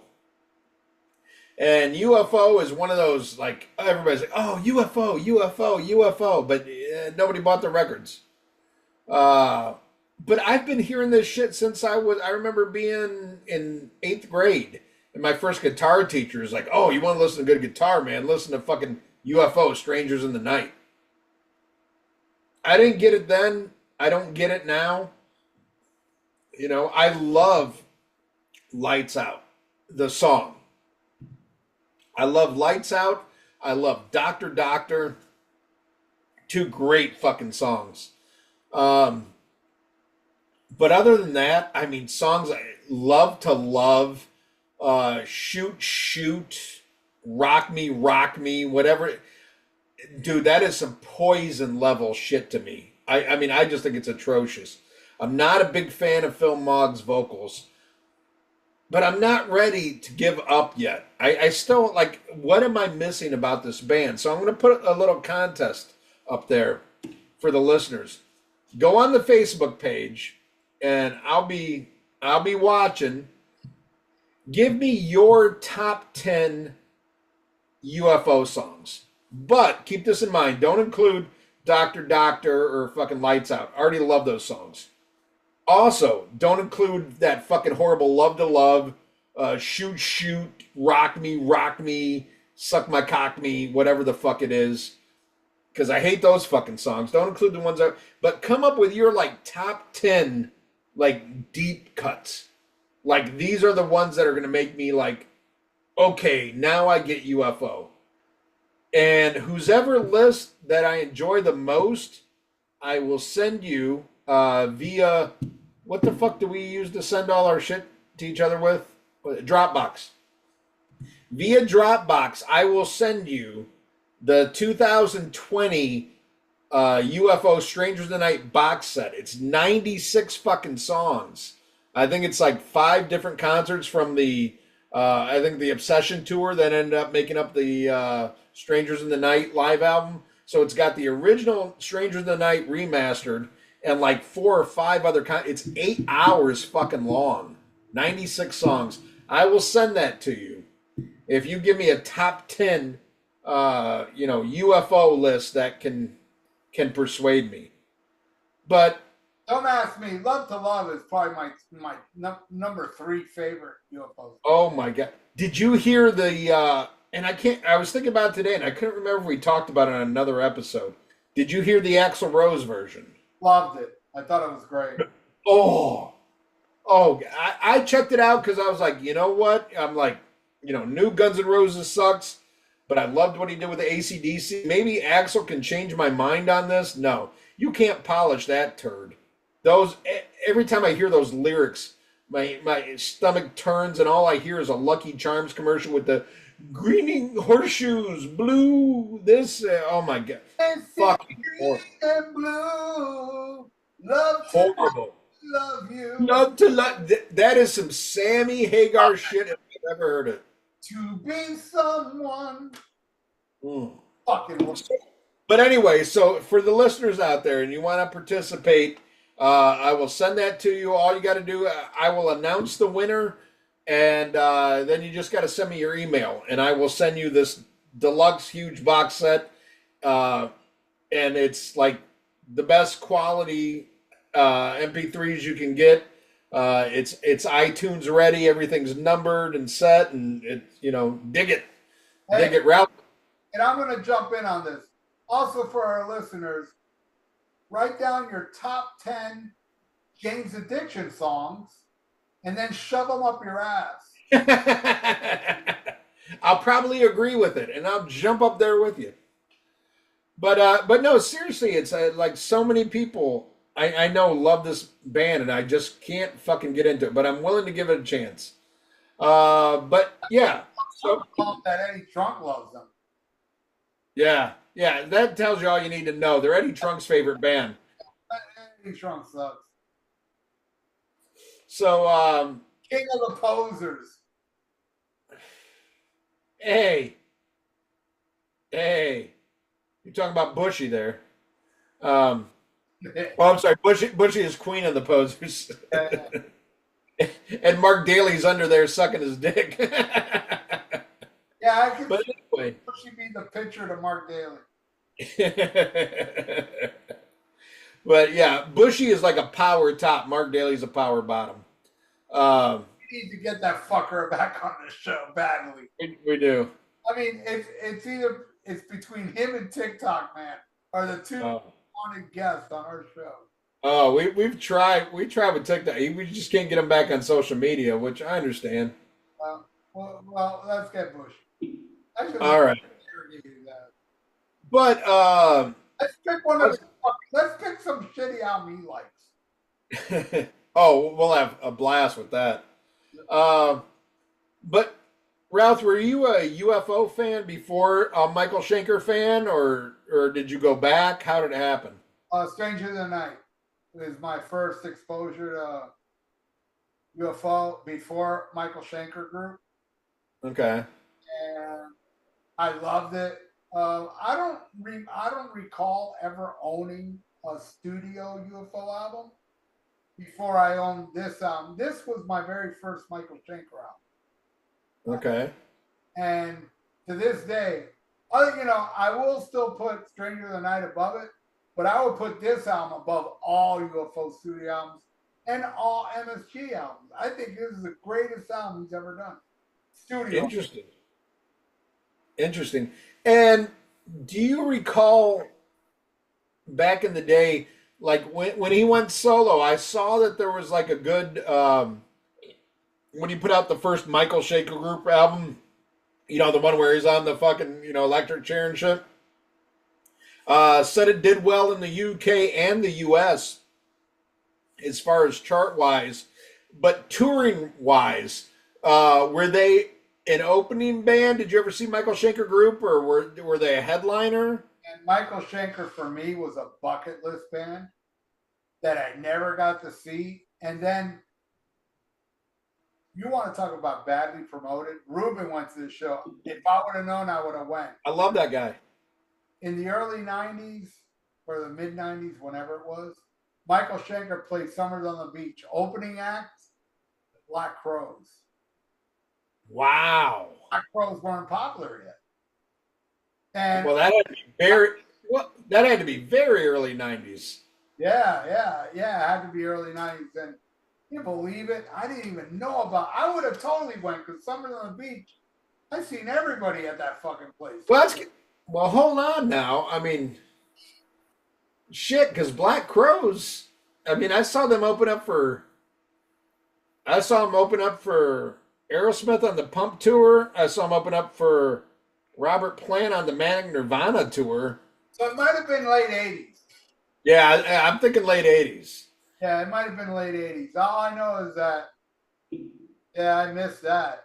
And then, so I never got to see Michael Schenker till he played Tampa, and it was Michael Schenker Fest, which was an opening act, and he had all the singers there. Oh, wow. So you didn't see him for you. Because I'm thinking, like, even the show you're talking about, that probably was Macaulay Schenker, not Michael Schenker Group. Yeah, Macaulay Schenker. Okay. I saw Gary Borden, Graham Bonnet, Macaulay was there. Doogie was there. It was fucking, it was a 3-hour show. Wow. And it was like, all right, this is a bucket list guy I've always wanted to see. Now, I saw the perfect Michael Schenker show. With nice. Doing a bunch of the songs we're going to talk about, but I will tell you this now. My favorite song off this album was not played that night. And I was so pissed. Because it's my favorite Michael Schenker song overall. I would even put it above every UFO song. There's a song on this album. I just think it's the greatest thing Michael Schenker's ever done. Wow. Well, I will say this, and we'll talk about it when we get to it. There's a song here that I think it's like, oh, right there with like the greatest thing I ever heard Michael Schenker play on. I don't think anything I ever hear will top Lights Out. As much as I shit on Phil Mogg and I shit on fucking UFO, Lights Out is one of the greatest songs I've ever heard. You like Too Hot to Handle? No, that's some faggot poison shit. That shit's like, to me, it's in the same vein as Lights Out. Oh, horrible, horrible. No, Lights Out. There's not a single, to me, a bum note in Lights Out. To me, it's a perfect track. And what's so funny is how judgmental I am on other shit that I've heard from UFO, but I hold Lights Out, and that, even Doctor Doctor I like, but to me, Doctor Doctor doesn't even fucking hold a candle. Shouldn't be in the same discussion as fucking Lights Out. But there is a song on here that is right below it.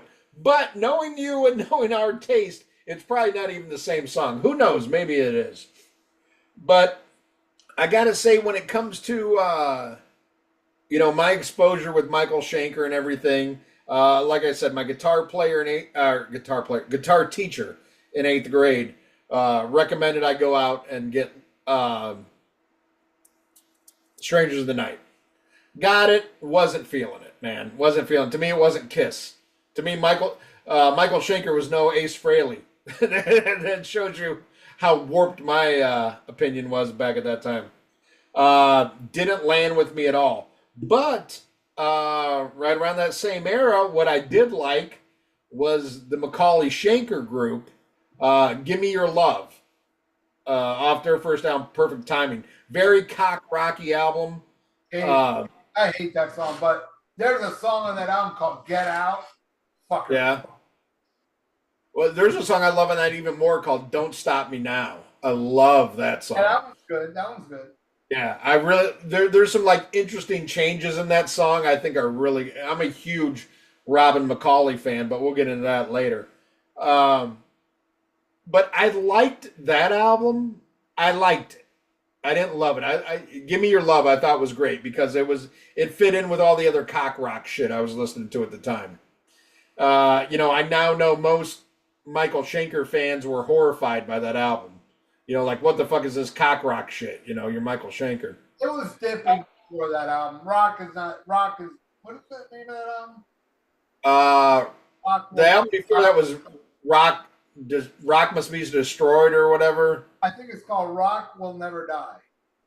That was a live album. No, it was a studio album. Hold on. I'll find it right now. It's the one where he's smashing the car window. Built to Destroy. That has Rock. Does that have that? No, Rock Will Never Die is a title track. Rock Will Never Die was a live album.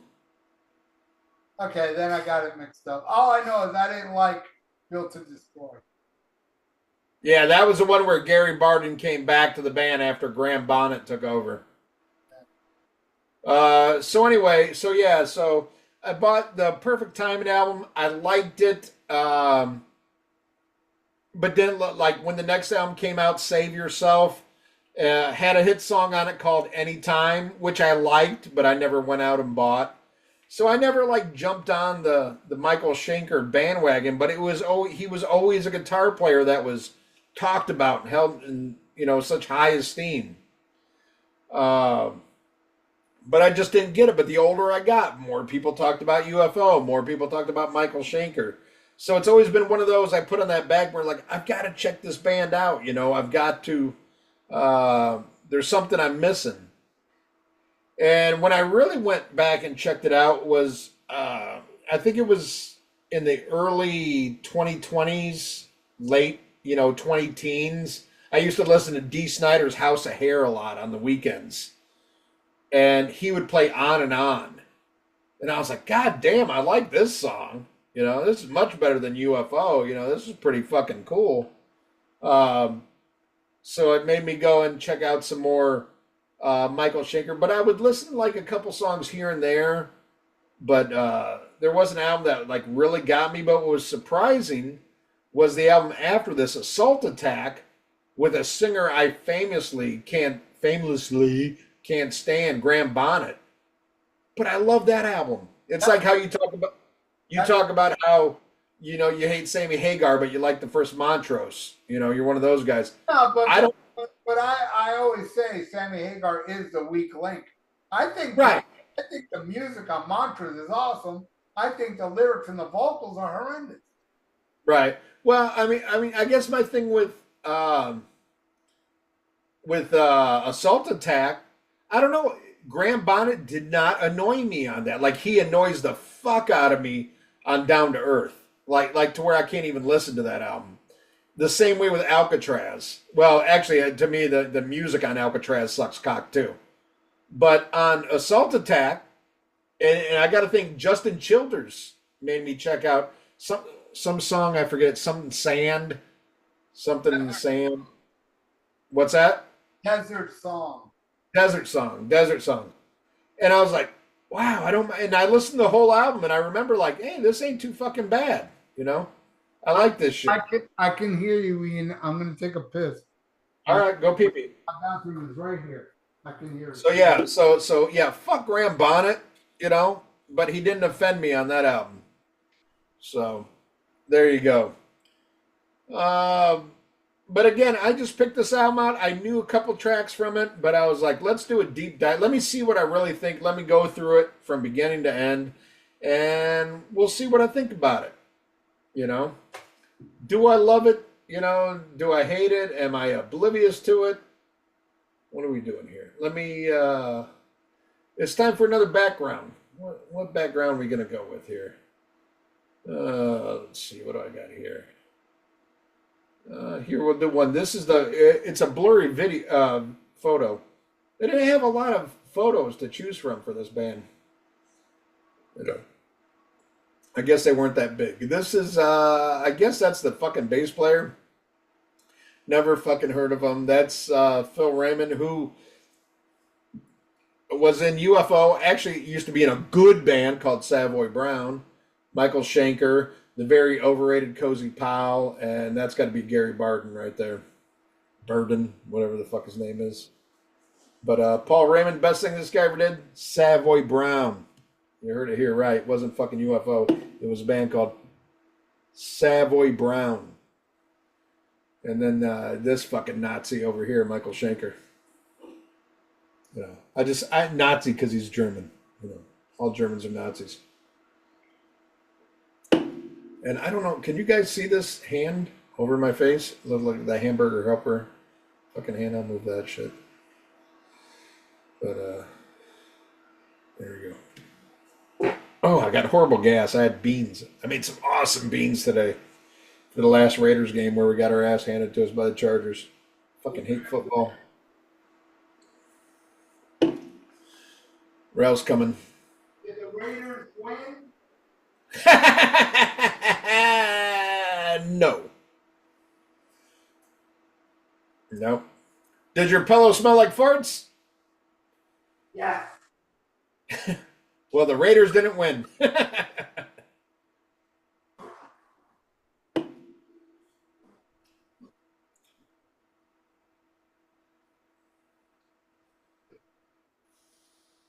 So how y'all doing out there in fucking YouTube land or fucking podcast land? It's known as uncomfortable silence. Trying to make up time till Ralph gets back here. Yeah. I don't have as many great Mark Slaughter stories. He was very nice. I took a picture with him and stuff. He's a cool guy. But he never texts me to see how I'm fucking doing. Fucking prick. You can go into the first song, Ian. Oh, okay. I'll take the first song here. All right, let me go back. Look at the list here. I don't have this memorized like you do. Ready to rock. Ready to rock. All right. Not bad. Not bad song here. Much better singer than Phil Mogg here with Gary Burden. Better than fucking Phil Magoo, Mr. Magoo, whatever the fuck his name is. But some silly ass lyrics to this song. Holy shit. Is this some only you can rock me, ready to rock my cock, Suck my dick, you fucking prick. Not greatest lyrics, but a good rocking song.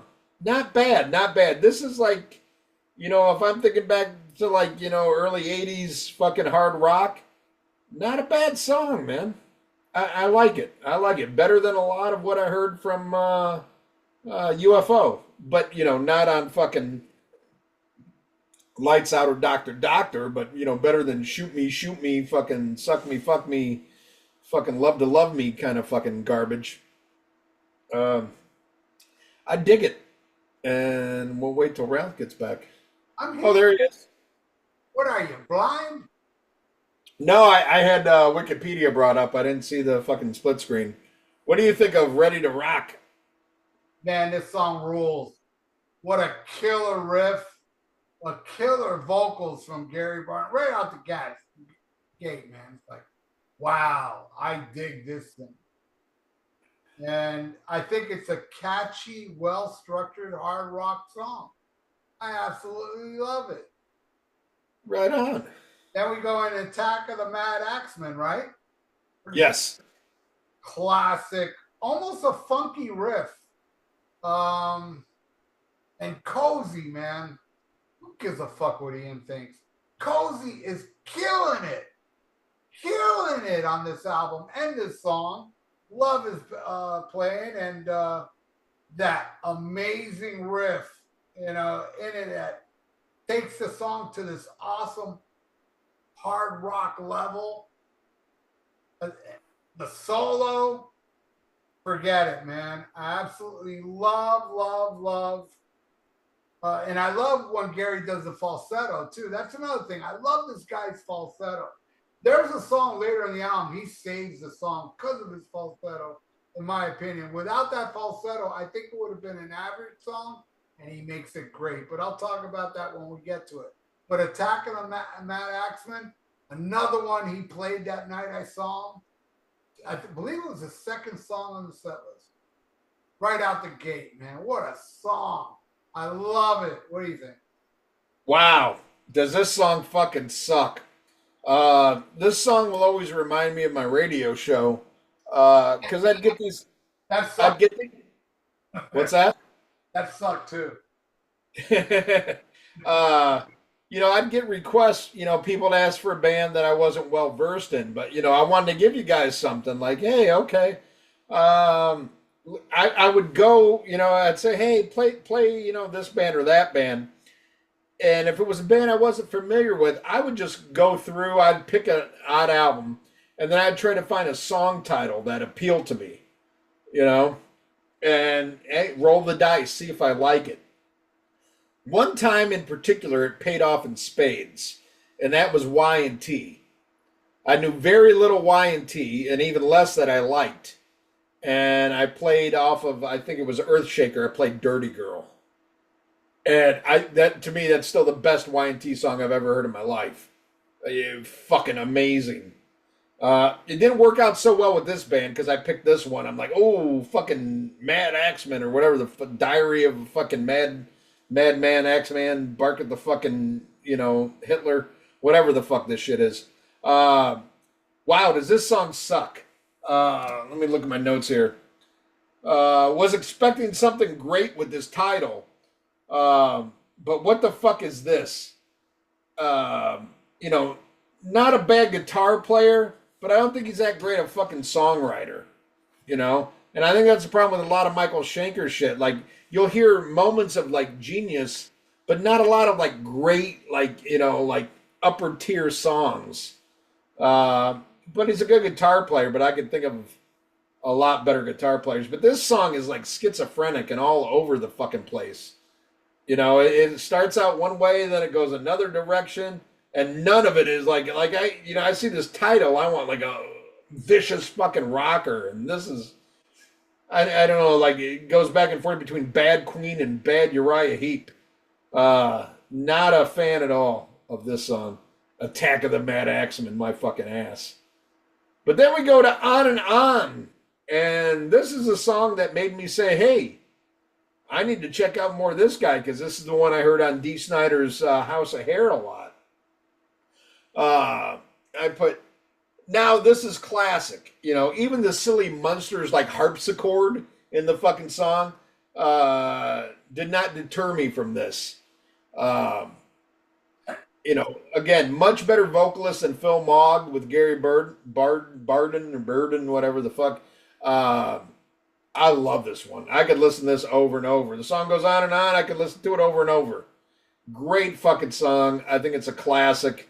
Maybe if there's more like this, I'd be more into this band. But you know, Michael Schenker is one of those. It's like, you know, I don't know if he's ever had two albums with the same fucking lineup. You know, because nobody can work with this fucking Nazi. You know, alcoholic fucking motherfucker. You know, I don't know. I can smell my own, but you know, this guy, I don't know what the fuck. Nobody likes him. He fights with his own brother, and I think he's overrated as a guitar player. But this is a goddamn good song. Overrated as a guitar player.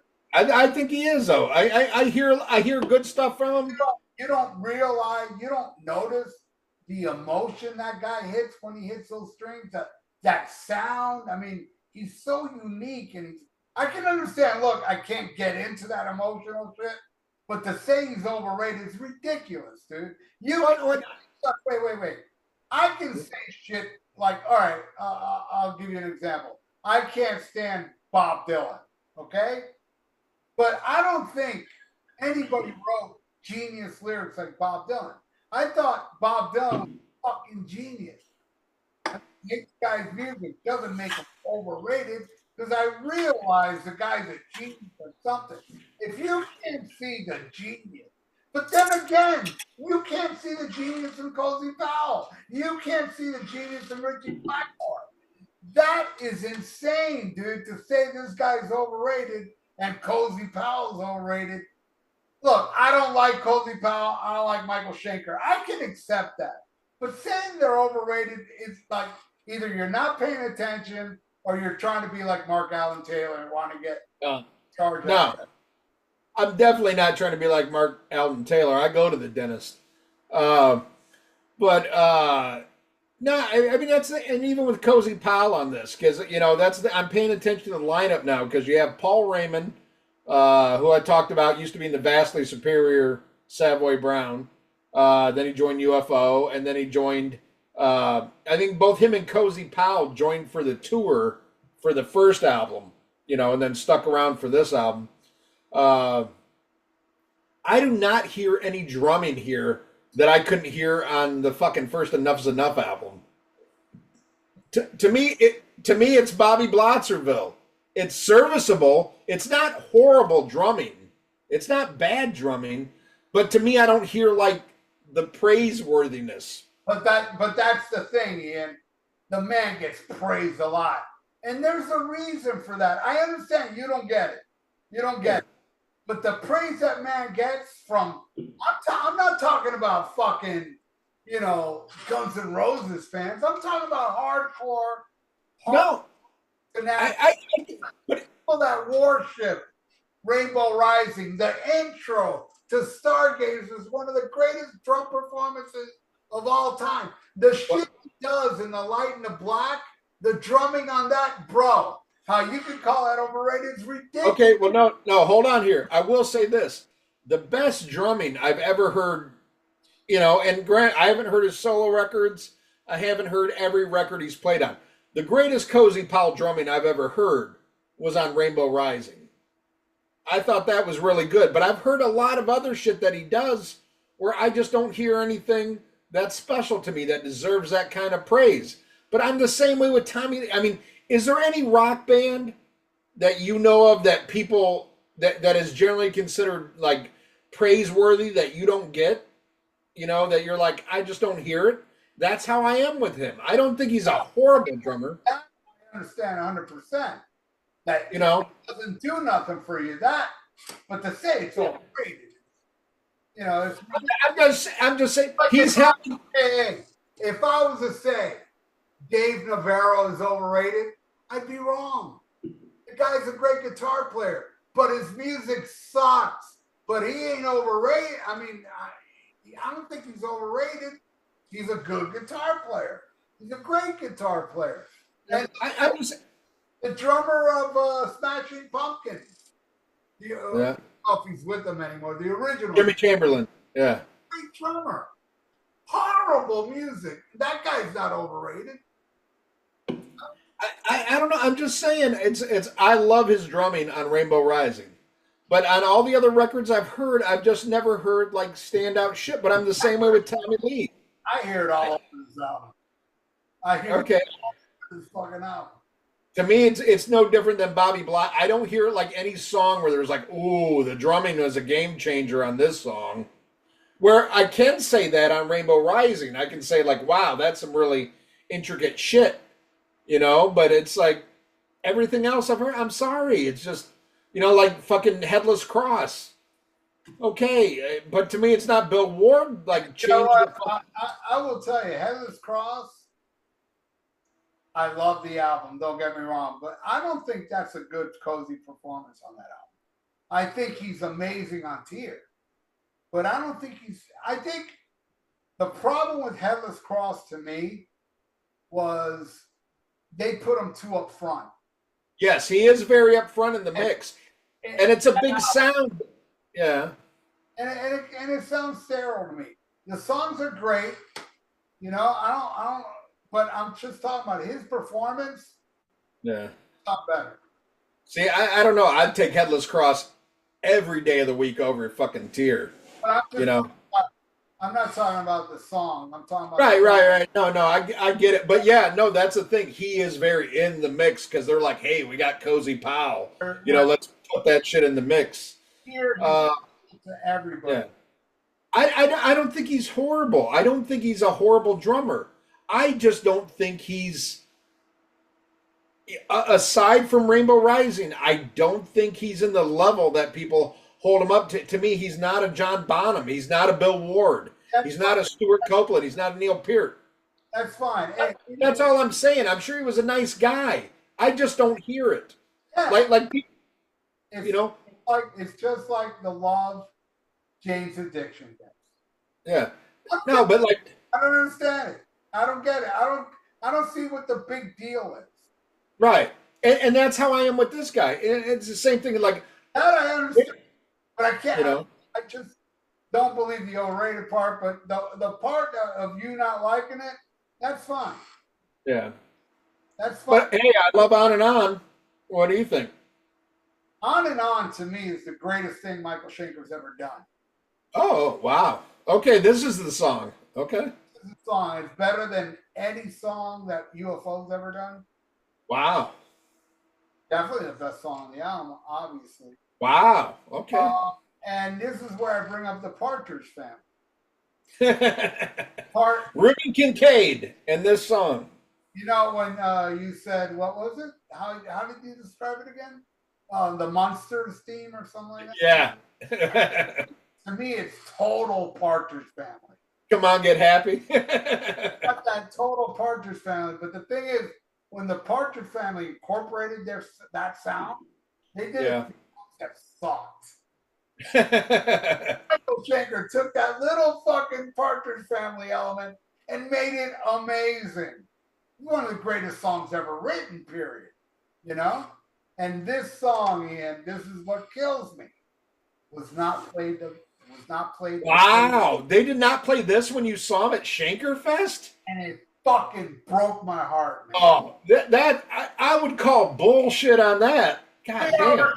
Three fucking hour show, and they didn't play it. And Gary Burton's there, and they did not play this fucking song. They did more. Oh. They did more on this album, though. I know, but to not play On and On, get the fuck out of here. Hey, I'm with you, man. And this is probably. I mean, let's be honest here. Let's not shit the bed. This is probably the most well-known song by MSG. Anything he's done outside of UFO. Crazy. Holy shit! Crazy. I'm so pissed. I gotta piss again. Why don't you take the next song, "Sleeping Dogs Lie"? They did play live. Oh, they better have. Oh yeah, this song, man, fucking it's what can I say about this fucking song? It's one of my favorites as far as like, I mean, Cozy again, fucking idiot. Cozy overrated. What an idiot.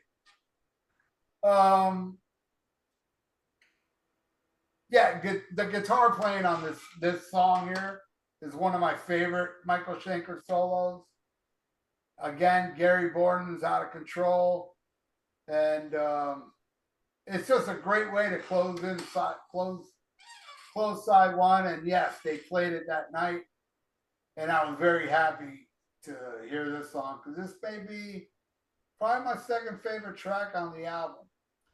And it was amazing seeing Gary Barton up there singing it. I was all the way up front, man, that whole show. God damn, was it? I mean, it's so depressing they didn't play On and On, but man, everything else they played that night, you know, they threw in some UFO, natural thing, you know. But yeah, I'm done talking about the song. I love Let Sleeping Dogs Lie. What do you think? Okay, to me, this is the epic masterpiece of the album. I mean, I can almost. This is one of those. I can't fault somebody if they say they like On and On better. But to me, these two songs back to back, this is the heart of the fucking album. But to me, this is the epic one. This is the one. I don't know if I heard this on Dee Snider's House of Hair, or I looked up the album, you know, after I heard On and On, and then I went to this. But this is the one that I'm like, okay, fuck, this is a game changer. And this is one that was co-written by the whole band. The rest of the songs are all Michael Schenker and Gary Barton. You know, but this one, you know, Cozy's in on it. You know, Paul Raymond, the bass player that nobody knows. Holy fuck, is this a good song? And Barton's vocals on this, I think, are great. You know, a funny thing, I mean, we can talk about it now, then wait till the end of the album. But when they did this album, both Cozy Powell and the band's manager, Peter Mensch, who would manage Metallica, Queensryche, and everything, they both agreed after this album came out that they had to get rid of Gary Barton. Said he wasn't a strong enough vocalist. I like the guy's vocals. I love him. Yeah, but Cozy and the manager were like, "No, this guy isn't going to take us to the next level. You know, he isn't very strong." And both Cozy and the manager wanted David Coverdale, but Michael Schenker, who apparently agreed Gary wasn't cutting the mustard, Gary wanted Graham Bonnet. So that's what happened. Is they got Graham Bonnet for the next album, and so management dropped the band, and Cozy Powell and Paul Raymond are like, yeah, we're gone. Fuck this shit, you know, because they want nothing to do with Graham Bonnet, and makes sense to me. But another thing that crazy thing about this album is Ron Nevinson produced this, who you know, produced a lot of big albums, but a lot of albums that fans aren't necessarily fans of. Like, you're not a big fan of Ultimate Sin, you know, and a lot of Heart fans don't like that 85 Heart album. And he caused this album to go so overboard in cost that it was a thing that fucked this band from this album on, and was something that ruined Michael Schenker's career for years. How much debt he went into over just this album for having Ron Nevinson produce it. But to me, Ron Nevinson's production on this song and the contributions of all the other band members, it's all worth it. Sleeping Dogs Lie. Yeah, I've never heard anything Michael Schenker's done. You know, like I said, it's just a hair under Lights Out for me. Just a fucking cunt hair for the best thing that he's ever done that I've ever heard. Now, granted, there's probably a lot of other songs that I haven't heard, you know, that you guys could say, whoa, what about this song? Maybe I haven't heard it. But Let Sleeping Dogs Lie. Holy fuck, is it awesome. All right. Well, then we'll flip this album over, and it opens up with "But I Want More," an almost 7 minute song, which I wish "Let Sleeping Dogs Lie." That's a song I wish would have kept going. But this one, let's see, what do I think of this one? Oh God, when it starts out, I'm like, holy shit, is this opera? Like, what the fuck is this? It starts out kind of, and I gotta stop saying faggoty. I'm trying to think of another song, another analogy for Sammy Hagar fans that isn't a homophobic slur. But yeah, it's not good. How about homosexual cocksuckers? How about I just say Hagar like? Hagar like. Yeah, Yeah. same thing. Yeah. What Hagar fans do to each other.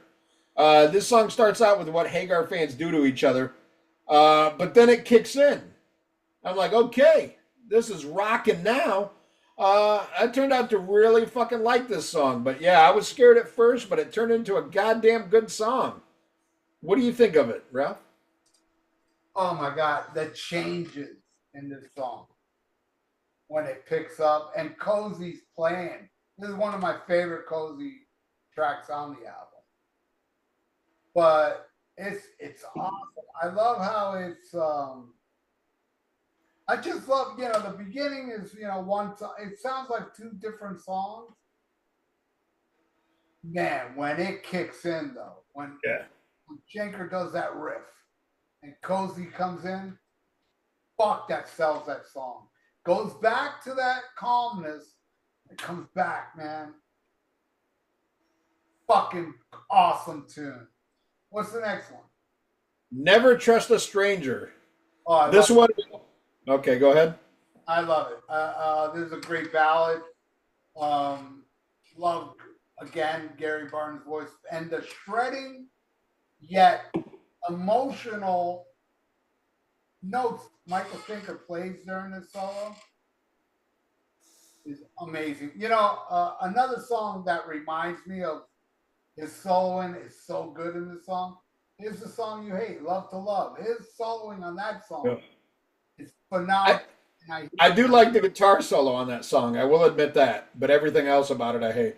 I love the guitar solo in this song because it's the same vibe. It's emotional, but yet it's shreddy. And I love it. There's another version of it. Yeah. Really good as well. Yeah. Do you have the extended copy that I have? Yeah. That's got this the extra mix of this and then the live stuff. Yeah, they do UFO natural thing. Yeah. Yep. But yeah, I love this ballad. I think it's fucking phenomenal. What do you think? What the fuck is this AMAOR crap? This is such a shitty ballad. It could have been on Chinese Democracy. This is some third-rate ambrosia shit. And I'll have to take your word for it on the guitar solo. Because I think by the time it got to the guitar solo, I was so checked out of this fucking song that I probably wasn't even listening with honest ears.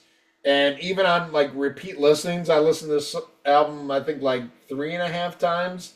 Man, when it came on this, I'm like, skip. I can't take this fucking song again. But maybe I should go back and re-listen to the guitar solo because that's something I will say. I do love the guitar solo on "Love to Love Your Fucking Butthole," but the rest of the song is complete fucking trash. This one, I don't know. It's pretty fucking bad. But it wasn't like "Love to Love You" bad. But interesting note, this one was solely written by Paul Raymond. And now I can see why he was kicked out of Savoy Brown if he brought shit like this to the table. Paul Raymond died, right? What's that? Paul Raymond died, right? Let's see. Did he die? He might have. Yeah, it says was. Yeah, he died in 2019. I got a Paul Raymond story. Oh yeah? Yeah. I saw Let's hear it. I saw UFO and Paul Raymond was with him at the time. Yeah. Eddie Trunk was there and so was Mike Piazza. Mike Piazza? Mike Piazza. Yeah, I took a picture with him. Um, Paul Raymond was there that night, and my friend Jackie, who at the time was 16 years old, I love Jackie. she told me that Paul Raymond hit on her. And then she tell Paul Raymond, I'm only 16. And I can't remember the exact word, but it was something like so. And he was probably like, what, 50 something? He looked decrepitly old by that. What year was this? This might put things into perspective. I would say 2005, maybe. Oh, wow. So Paul Raymond was born in 1945. There you go. So 2005, yeah, he's like 60 something years old. And she was 16. Wow. Wow. What a fucking pervert. Jackie's a pretty girl, but not even I. I was like, Yeah. fuck that, dude. I mean, it's not one of those things like, oh, if I do it, I'll go to jail. It's more like, I don't want to fuck up this girl's life. To me, to have a person grow up without me damaging them mentally means more to me than getting some. Well, The pussy's not ripe. 16 years old is like eating a green mango. Thank you. I was just gonna say that. That's some green banana shit, man. That shit's ripe, man. Oh. But now I've lived in a point where I don't care if it's ripe or not. Because my girlfriend now, it sounds bad I'm saying this, but I mean, she's not, She's age appropriate. Yeah, she's age appropriate. She's one yellow ass banana. Yeah, but she doesn't have brown spots, but she's age appropriate, Exactly. I don't know. To me, I've always found that kind of creepy. Like if you're into somebody that much younger, it's kind of creepy. Yeah. But then again, I can't lie. As somebody who even from an early age was into MILF porn, now it's turned into GILF porn. But I'd still rather jack off to a GILF than a fucking, a 19-year-old. That's kind of fucking weird. Dude, MILF porn's the best. Fuck yeah, they know how to fuck. Young girls don't know how to fuck. I realized that when I lost my virginity. That's right. You were with an older woman. 35 years old and I was 13. Yeah, see, there's nothing wrong with that. That's different because you're a male. No, actually, Ian, it fucked me up. I'm mentally fucked because of that. I don't think so. I think you're all right. You're okay. No. I give you a pass. I'm fucked up in a good way, though. But yeah, she fucked me up. Yeah, you're not fucked up like that fucking horrible song is fucked up. Then we go to the next song, "Looking for Love." Now this is one I initially was like, it's okay, it's all right, but like the more I listen to this album, the more I like this song, and I kind of realized that I was kind of like, fucking that last song fucking was so horrible, it kind of obscured my judgment of this song. But the more I listen to it, I was like, this is a good song. It just, the song before it leaves me in such a bad mood. And then when I skipped this song on repeated listens, I was like, ooh, I like this one. It's good. If you go from, what's the other one? But I Want More to Look for Love, it sounds a lot better than if you listen to that fucking horrible Never Trust a Stranger, or Paul Raymond, Around Your Teenager, in parentheses. No, this is a good song. Good song. Yeah, I put like this song. Took me a few listens, but it was because the last song sucked so bad. But now I like this song. What do you think, Ralph? Well, it's funny you're saying that, Ian, because I think this is the one song on this album that is the most UFO-like song. This song is total UFO to me. I don't hear this vibe on any other song on this album. This song to me is pure UFO, and great riffs. Awesome song. Probably my least favorite, I'll tell you, but still love it. Wow. But I love Wow. You like this less than Never Fuck a Stranger? I love that song, man. Yeah, I like. I would put that. I would put this song on the bottom, and then Never Trust a Stranger. But I love. Wow. I do love them both. Wow. Okay. What's the last song again? It's the last All song. right. The last song is Secondary Motion. Oh yes. You see, this song right here. This is what I was briefly talking about earlier. This song is like it's a cool tune while it's going along, but when Gary Barden comes in with the falsetto during this song, I think it makes everything else sound better. It's one of these weird songs where it's like, boy, if it didn't have those little falsetto sections, I think this song would be like, I wouldn't say it's horrible. I'd be like, it's a filler. But no, because of Gary Barden's contribution into this song, makes it a killer song. And this is my third favorite song off the album. I absolutely love this song. All right. Well, I dig this one as well. I like it. But as I'm listening to this, and again, I think it's like, for me, it's a hard recovery after Never Trust a Stranger. I think that song's so bad, it kind of like kills the momentum. And I don't know, like, if this is the perfect like song to end the album. It's a good one. I like it a lot. But I don't know. I think like, maybe fucking what's the one I love the most? Let Sleeping Dogs Lie. Maybe let that end the album. That would be a great like leave you for wanting more kind of song. This one is good, but again, this is another one. It took repeated listenings because the first time I listened to this, I was so checked out by fucking Fuck a Stranger, who's 16 years old. But now I dig it. But I'm kind of putting my place like in hindsight. Like overall, is this album cutting the mustard in 1981? And I think if you look at a lot of other albums that came out in 1981, the answer would be no. And that's why I was asking you, like, when this came out, was this a headlining band, just based on the reputation of Michael Schenker, or were they an opening band, or did they tour the States at all? Because I think if you put a lot of other albums that came out in 1981, I don't think this is strong enough. I don't think it holds it. I think to me this would be like Kiss putting Unmasked out in 1980, when you've got so much other killer. You got the first Maiden, and you've got all this, Women and Children First and shit like that. It's not up to par. It's subpar. And while there's songs I love on this, I think in 1981 you've got a lot better to choose from than this album overall.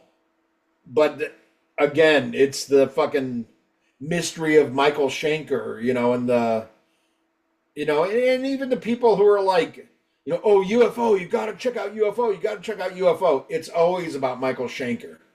It's never about, oh God, you got to hear the legendary, rhythm guitar of Paul Raymond.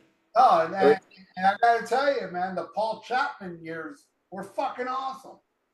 After Michael Schenker. Well, that's one thing I will say. Again, to the contest I'm putting out, give me your top 10.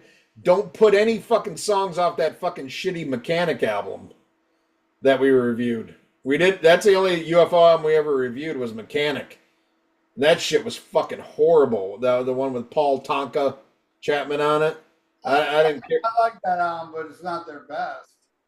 Yeah, I didn't care for that at all. But I'm seriously trying to keep an open mind. Maybe I just need to hear that one album or that one thing that'll make it work. Who knows? Maybe it could be the first two UFO albums that had a totally different lineup. Kind of like, Rush with John Rutsey, because I think on the first two UFO albums, it wasn't even Pete Way yet. I think it was just Phil Mogg and somebody else. But it's going to be hard to overcome because I really cannot stand Phil Mogg.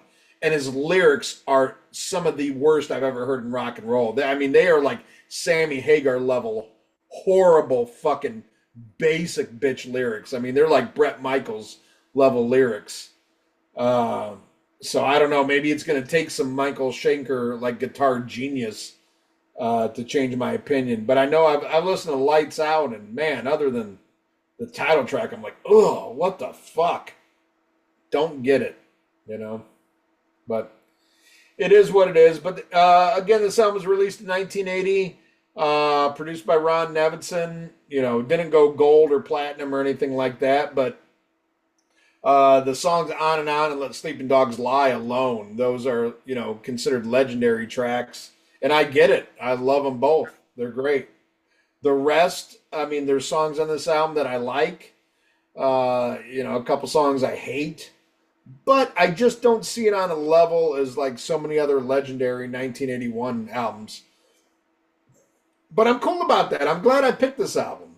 You know, whether or not how I liked it, hey, we talked about something different. Something outside the box that ain't fucking generic ass Kiss bullshit. I'd like to say, you're saying this ain't at the level of 1981 albums. Personally, for me, it is.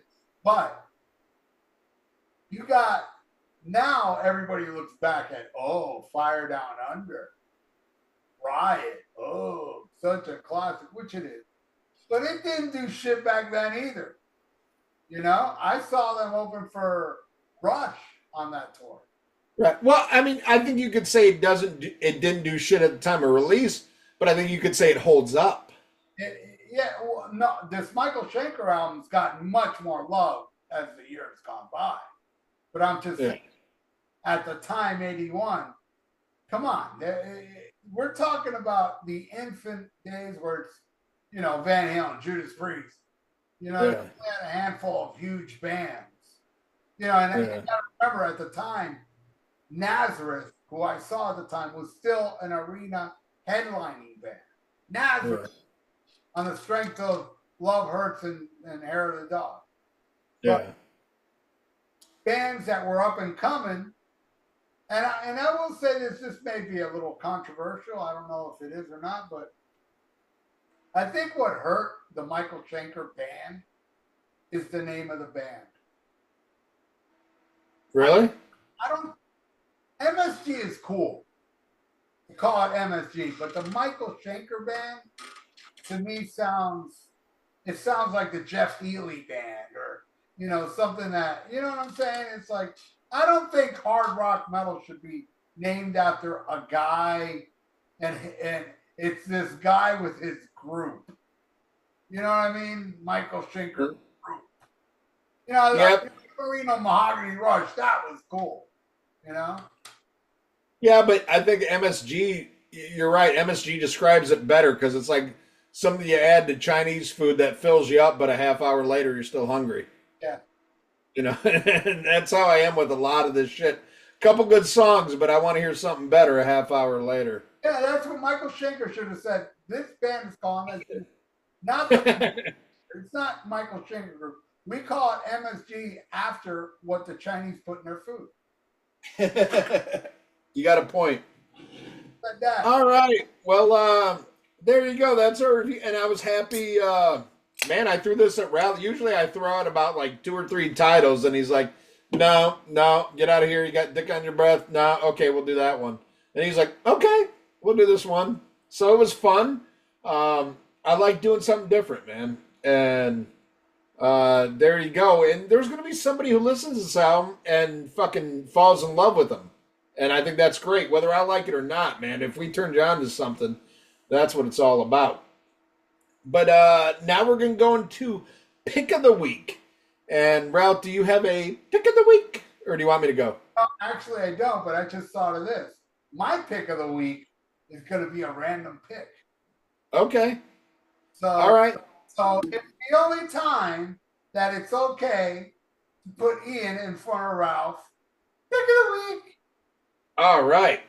My Pick of the Week is a... I think Supergroup's putting it kind of... You know, might not be appropriate, but I know it's labeled that. It's a super group for Frontier Records. Let's put it that way. But this is something recorded with the best vocalist that Michael Schenker ever worked with, and that's Robin McCauley. This is a group called Black Swan. Fucking awesome. Album put out. They have 2 albums. I'm going with their debut album, Shake the World, released in 2020. That one's a better album. And I still need to listen to the second album. And it's one of those, it's like, God, we've got so much shit to listen to, and I'm old. I haven't got around to it yet, but I have. But this first one, Shake the World, holy fuck. It's Robin McCauley, Jeff Pilson, Reb Beach, and Matt Starr. So, hey, you Kiss nerds. Matt Starr was the drummer who was too much of a rock star to play for Ace Frehley. He left because he felt he wasn't getting top billing and paid enough, which I think is funny. But he's actually a really good drummer. But this album, and Robin McCauley would go on to say, and granted, everybody says, like, hey, our new album's the best album ever. But he said he feels this is the best album he's ever been part of. And I got to tell you, to me, it's solid from start to finish. The first single, Something Disaster. Oh, my God. So good. The title track, Shake the World. Really, man, that voice of Robin McCauley, even though like it's first shit with Michael Schenker, definitely cock rocky kind of thing, but this motherfucker can sing. And to hear him with a great band, I mean, and here we go. You want a controversial take? Here we go. Here's the one that'll break the fucking internet. I'll take Reb Beach over Michael Schenker. Reb Beach is a damn fine player, though. And I'll tell you what. I've never heard a Michael Schenker guitar solo that's better than the guitar solo on Head for Heartbreak. There, I said it. I said it. I don't remember that solo, but I remember that song was god awful. Oh, that's my favorite, one of my favorite ballads of all time. And I'm not a ballad motherfucker, but I love that song. I don't see the difference between that and When the Children Cry. Ooh, ow, that hurt. Oh, right there.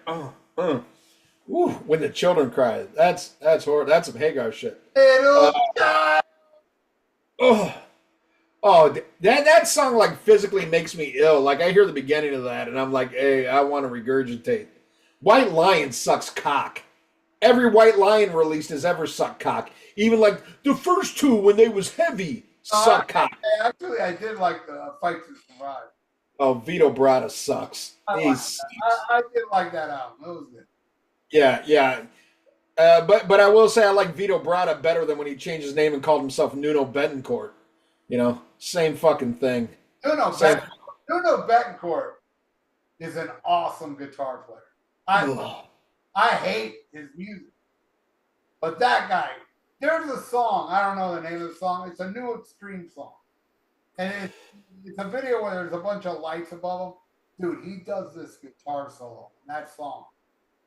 It was just, And then there was a guy that paid for me to do a track by track. I think it was Polar Graffiti or something. There's a little instrumental in the beginning of the song. Some of the greatest guitar playing I've ever heard in my life, but it's involved with extreme. Yeah. Well, here's the thing. I'm not telling you they're a bad musician, but to my ears, get the fuck out of here. I'm like, let me tell you something. I hear the talent in Vito Bratta, but I think his choice in notes and solos, they do nothing for me. They really, even that album I like, he does some great solos, but they don't hit me like Michael Schenker does. Well, and this is another thing that, pisses people off nonstop. Randy Rhoads was a fucking amazing guitar player. I'll take Jakey Lee any day of the week over Randy Rhoads. I'll tell you this about Jakey Lee and Randy Rhoads. Technically, I think Jake was better. To me, I'm not saying who's better because there's no. I'm talking who's better, but the reason I would pick Randy Rhoads over Jakey Lee is because Jakey Lee cannot write like Die of a Madman or Revelation Mother.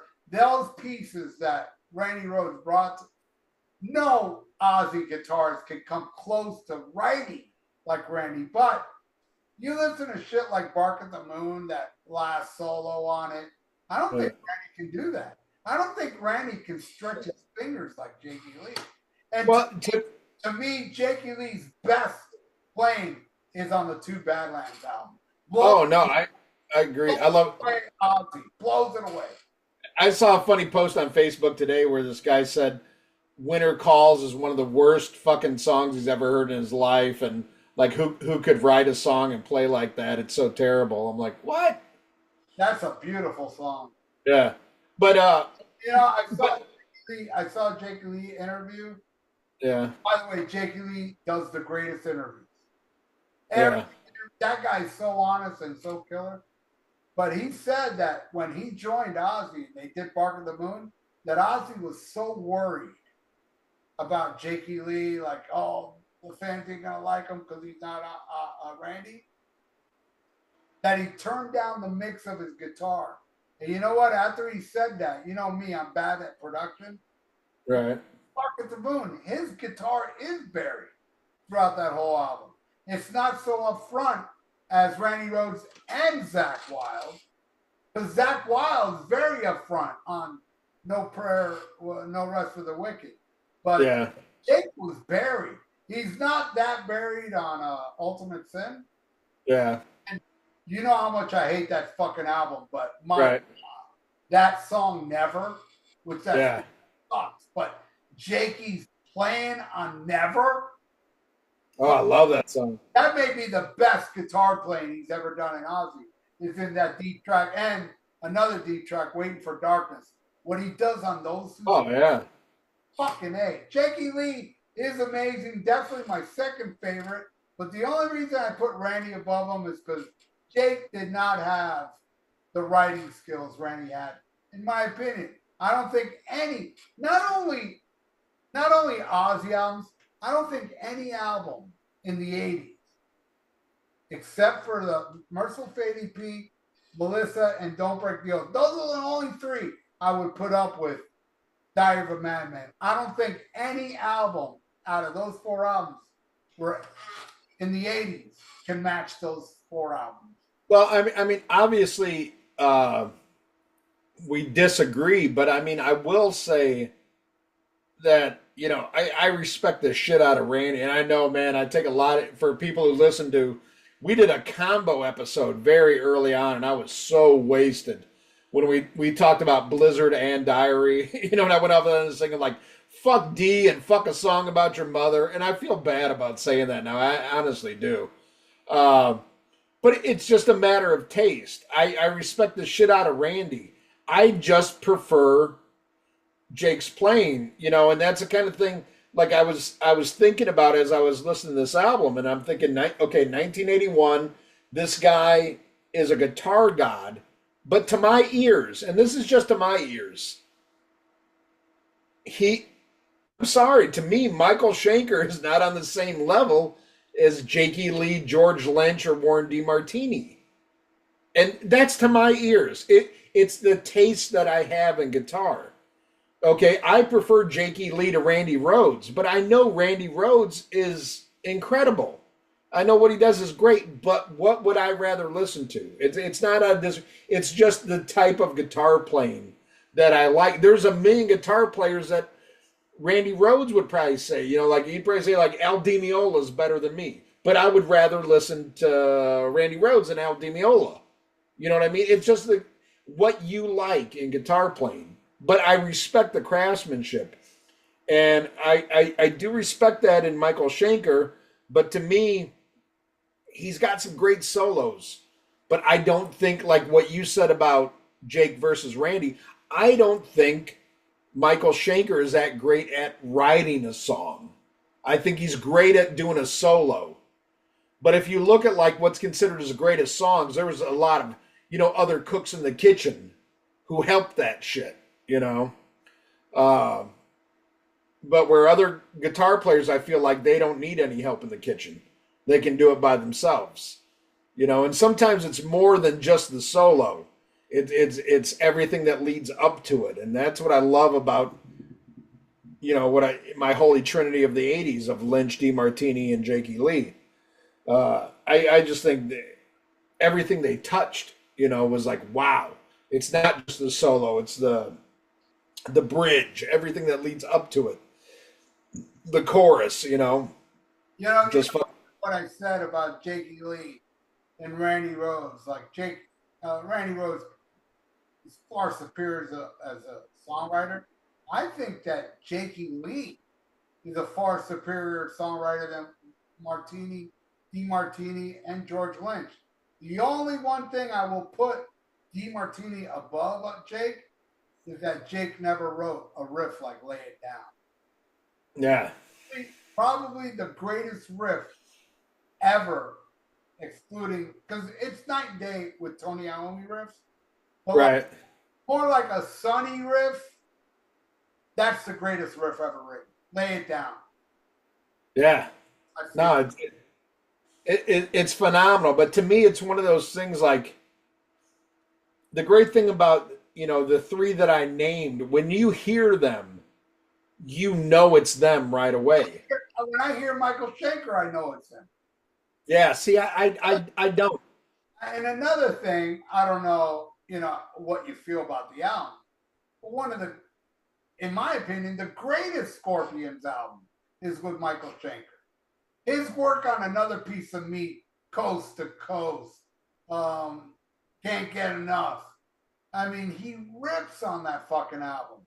And that album's my favorite. My favorite era is Uli. But Love Drive, to me, is the greatest Scorpions album. And Michael Schenker has a lot to do with that. That would be hard for me because, if you asked me when I was a teenager or in my 20s, it would be 80s Scorpions all day long. And I think the Scorpions are better songwriters than Michael Schenker. But does Michael Schenker do better guitar solos than Matthias Jabs? Yes. Probably, yeah. But, as I'm the older I get, the more I listen to, I'm so about Uli. Like, wow. Yeah, no, that's my favorite era. But I will also say, man, I love DeMartini, I love Jakey Lee, and I love George Lynch. I really do. I put Schenker above all three of them. Wow. He's just unbelievable. He's an unbelievable guitar player. But you're not a fan of Macaulay Schenker era, huh? I like Perfect Timing. The second one, I never really listened to. Perfect Timing was the first one. The second one was what's the second? It had Anytime. Anytime. I never heard that out, but I like Perfect Timing. Yeah. Get Out is awesome. Yeah. All right. Well, okay. So Black Swan was my pick of the week. What's your pick of the week? Pick one. Should I go left, right, up, down? Left, man. I'm left-handed. Go left. Left, center. Left center. Yep, there you go. Right, that one. Right there. Right there. Oh, shit. The most underrated Ramones album, in my opinion, Mondo Bizarro, man. I think this is the best Ramones album since, should I say it? End of the century. Wow. I've never listened to it. I have it, and I've never listened to it. Actually, I think it's better than End of the Century. I would put this as their best album since Roads to Ruin. Johnny Ramone hates this album. Hardcore Ramones fans hate this album. There's a lot of time I take deep dives because I love different opinions than mine. And I go on YouTube and I type in Ramones discography review just to see what people mean. I'm telling you, I think I found like 2 people that liked it. Everybody else, this was either at the bottom or very close to the bottom. With what's the cover? Adios Amigos. That one's not that great, man. It has some good songs though. Well, no, that's what I'm saying. I usually see that put at the bottom with Adios Amigos. People despise this way more than Adios Amigos. Wow. Acid Eaters is usually the worst, the covers album. But then they go to this one. And I'm like, I don't know about it. I love Cappy's on Crack, Censor Shit, The Job That Ate My Brain, Anxiety, fucking Heidi's a Head Case. God damn, man. Man. And an amazing cover of Take It As It Comes by The Doors. Wow. I love that song. This is a fucking Ramones masterpiece. It ends bad, though, with Touring. There's a song called Touring on here that it's a direct ripoff of Rock and Roll High School. It's Rock and Roll High School, different lyrics. That's the only part I don't like. And it does have a bonus track. It didn't come on the CD, which is Spider-Man. Did you ever hear their cover of Spider-Man? Yes, I did hear that. Love it, man. From the cartoon TV show. Right. Wow, what a great pick of the week. I just randomly picked out the Ramones with Mondo. I got to say, because a Ramones album that I love that everybody hates is Brain Drain. Yeah, I hate that album. Yeah, I love that album. I love it. Love my first Ramones album. I love it. There are great albums after Road Through. I love Toughen Up, Too Tough to Die. Yeah, Too Tough to Die is a really good album. That's a great album. I like The Animal Boy a lot. Yep, Animal Boy's a good one. Every album had its moments, though. Like, Dreams had 7-Eleven. And, Halfway to Sanity had Psychotherapy. But I'd say like Too Tough to Die and Too Tough to Die is a good one. And what was the one? The other one with Richie Ramone. I like the Richie Ramone era. Yeah, that was Animal Boy and Too Tough to Die. Yeah. Yeah, no, I like both of those. All right, well now it's time to go to Fan of the Week. All right. And Fan of the Week is another longtime listener, James West. James West, unfortunately, has been in the hospital during the holiday season. And this poor guy, man, he's been suffering a lot over the years. And, it sucks. This guy loves the show, man. He wrote a really nice post about how much it sucks being stuck in the hospital when everybody else is home with their family. And, he's in the fucking hospital.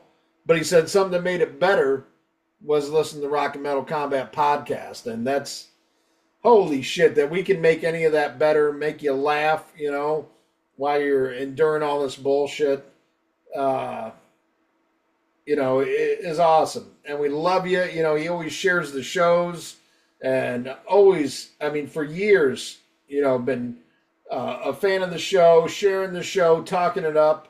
And, we have to bring,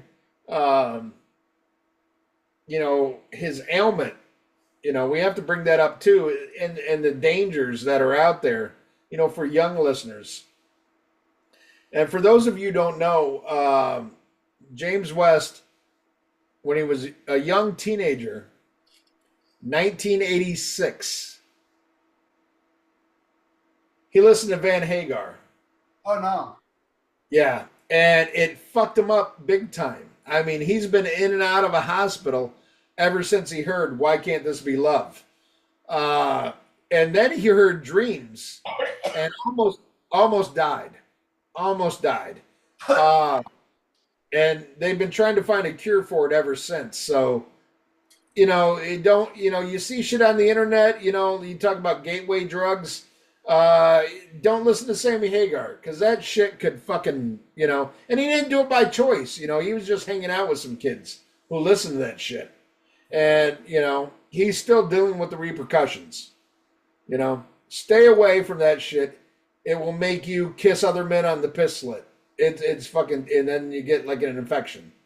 It's fucking terrible. But James West, God damn it, we love you. And take care. Get home soon. And, enjoy more episodes of the Rock and Metal Combat podcast in the privacy of your own home, surrounded by your loved ones and your friends. We love you, brother.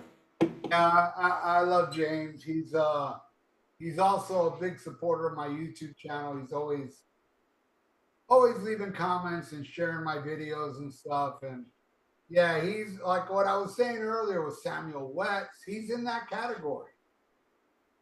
Yeah. Top tier rock and metal combat podcast listener. Hell yeah. I put him up there with Samuel Wetz and Mark Daly and Mark Alden Taylor, Jimmy James Schwartz, Jimmy James Schwartz, Ryan T. Russell, Edwin Canestracci. another one. Yeah, those are the hardcores. Those are the top tiers. God damn it, Mick Watkins. Dick Twatkins. Hell yeah. You know, All right. But now I have to split it this week. And this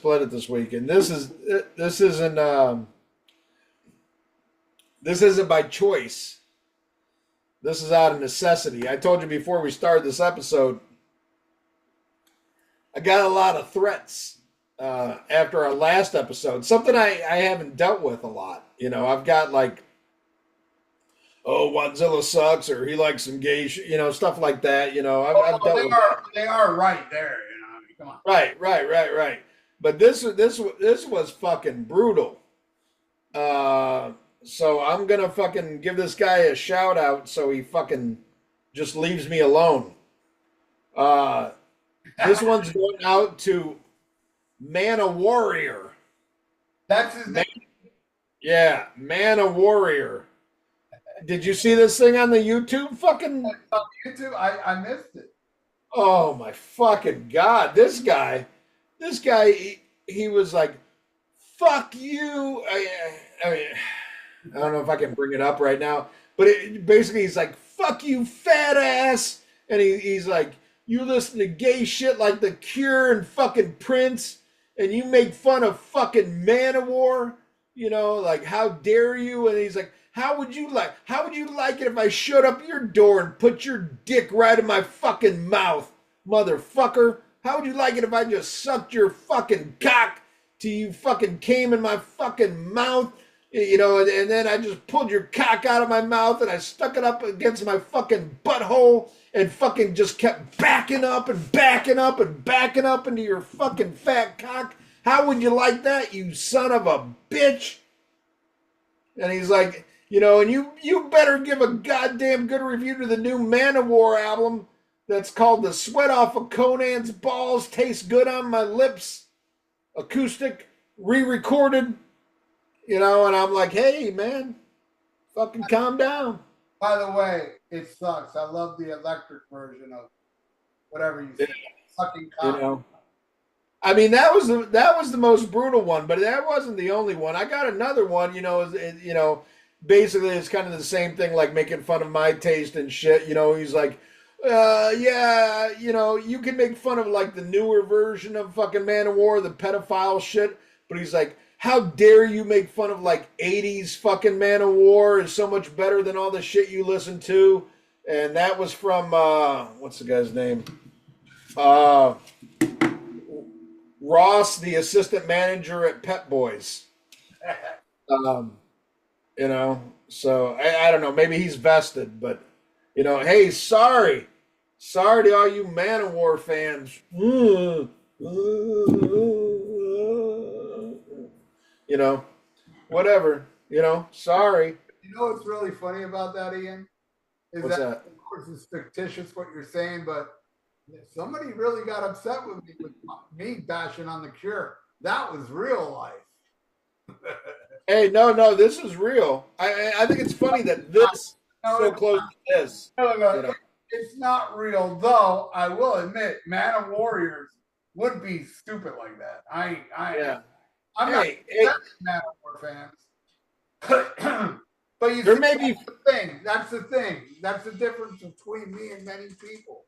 Is that if I love a band like Kiss, like Motley Crue, a couple Motley Crue albums, like Manowar, Pantera, Slayer, I love all those bands. Their fans are fucking idiots, all of them. And I love them. I'm an idiot too. But either way, I'm not so fucking sensitive, all right? that I would go ape shit over somebody making fun of any band I like. You know what I mean? I tell you what, there might be just 5 fucking Man of War fans, but they're vicious. And wait, I will also say that my co-host right there, Ian Wadzilla Wadley, is just like me. He don't give a motherfuck who hates the Cure. He don't give a fuck. I call him homo. I told him and Bushy to get a room and suck cock, and both him and Bushy laughed their ass off. They loved how I was going crazy on them, calling them homosexuals. They didn't fight back saying they weren't gay because they were having so much fun, me goofing on them, being fucking Cure fans. And Bushy and Ian both get my respect for that. They are homosexual Cure fans, and I'm cool with that. Yeah, well, I mean, fuck, I got a blowjob from Bushy out of it, so I ain't complaining. Yeah, but You know? but you were thinking you were hitting that 70s muff, you know, that big. Well, that's the thing. He's so bushy, you know. I just close my eyes and pretend like I was fucking an Italian chick, you know. You're fucking a German chick under her armpit. Yeah. Thank you for joining us for this episode. I don't know what's coming up next. I know coming down the pike we do have Blue Oyster Cult Spectres with the amazing Heather Drain. We've got Docking back for the attack with fucking Dick Twatkins. And whatever, you know, if we can't work that shit out, we'll come out with something in the meantime. Until later, fucking kneel and suck. Hey, one more random pick. Okay. So, that one. Center to the top, okay? Okay. No. Go over. There. Right there. That one. It's another Beatles album. Please. Hey, can't go wrong. We did Beatles. Come on. Let's pick another. All right, go over. Okay, right there. That one, right there. Bachman Turner Overdrive. That one, right there. I do have 2 of their albums. All right. Oh! Return of the Vampire, Merciful Fate. Amazing stuff, man. The early demo stuff. I covered the song "Leave My Soul Alone" on the Don't Fuck with the Others. And by the way, moving in here, Yeah. I found 10 more copies of that Merciful Fate. Is that the one you did with Filthy Henry, or what's his name? Holy George. Holy George. And it's going up on Discog and eBay for $85. Dude, we need to get fucking Filthy Henry on here and like talk about like Enough's Enough. Holy just to that guy is the most anti anything that ain't death metal. I know, that's why it'd be hilarious. No, fuck that. We should do the second Enough's Enough. Again, amazing guitar player in Enough's Enough. Derek Frigo, who had a band called Le Mans, amazing guitar player. Ooh. But, oh my God. Speaking of fucking Enough's Enough, did you hear that cover with Dave Ellefson of Aaliyah? No. Bad.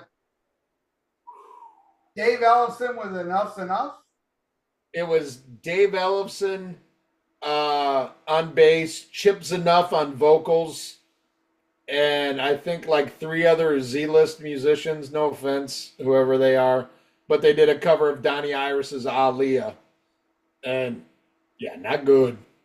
You know, I one time saw Enough's Enough open for Badlands. Wow. And I threw a lighter at him. And the bouncer caught me doing it. And he said to me, he goes, "You do that again, you're out of here." I was like, "This is the coolest club ever." You know? I just threw a lighter at the band. The guy gave me a warning. You do this crap, you throw you right out. Yeah, you should have asked him for a lighter. I was drunk. I don't know why I threw my lighter at him. I was just watching Enough's Enough, getting pissed off. And I grabbed my lighter and threw it at him, going, "Get the fuck out of this thing." Yeah. You should have been like, suck my dick, give me a Zippo so I can whip it. I'm a very cool drunk. Well, I was. I don't drink anymore. Yeah.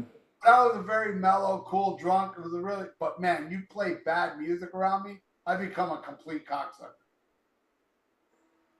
And Enough Enough did that to me. Yeah. Yeah, I like that first album. No, and you know what? I like some of their later. I like that Strength album, but that Oh, was, really? yeah, Never heard it. I heard that way after. It's got like a Cheap Trick flair to it. But I never heard anything other than the first album. I heard Strength and a couple other ones, like maybe 10 years after that incident of me throwing a lighter at him. Yeah. I get high on a new thing, you know? Yeah, I remember that song. It sucked. I never heard the first album. I like that song. That song sucked. Fly high, Michelle.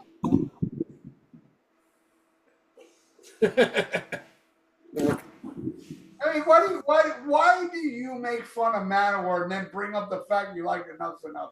Do you like people that just the fucking? You want more Man of Warriors after you by saying? They're never gonna leave their basement. I'm not scared. Yeah. Kill and kill. Death to Paul, false metal pose. Kneel and suck. Yeah. I suck the taint of Conan, storm the castle. Uh-oh. I'm offended. I'm offended you're making fun of Manowar, a band I like. Karen for life right here, bitch. Call the manager. Next week on the Rock and Metal Combat Podcast. Smack 'em on God. Bye.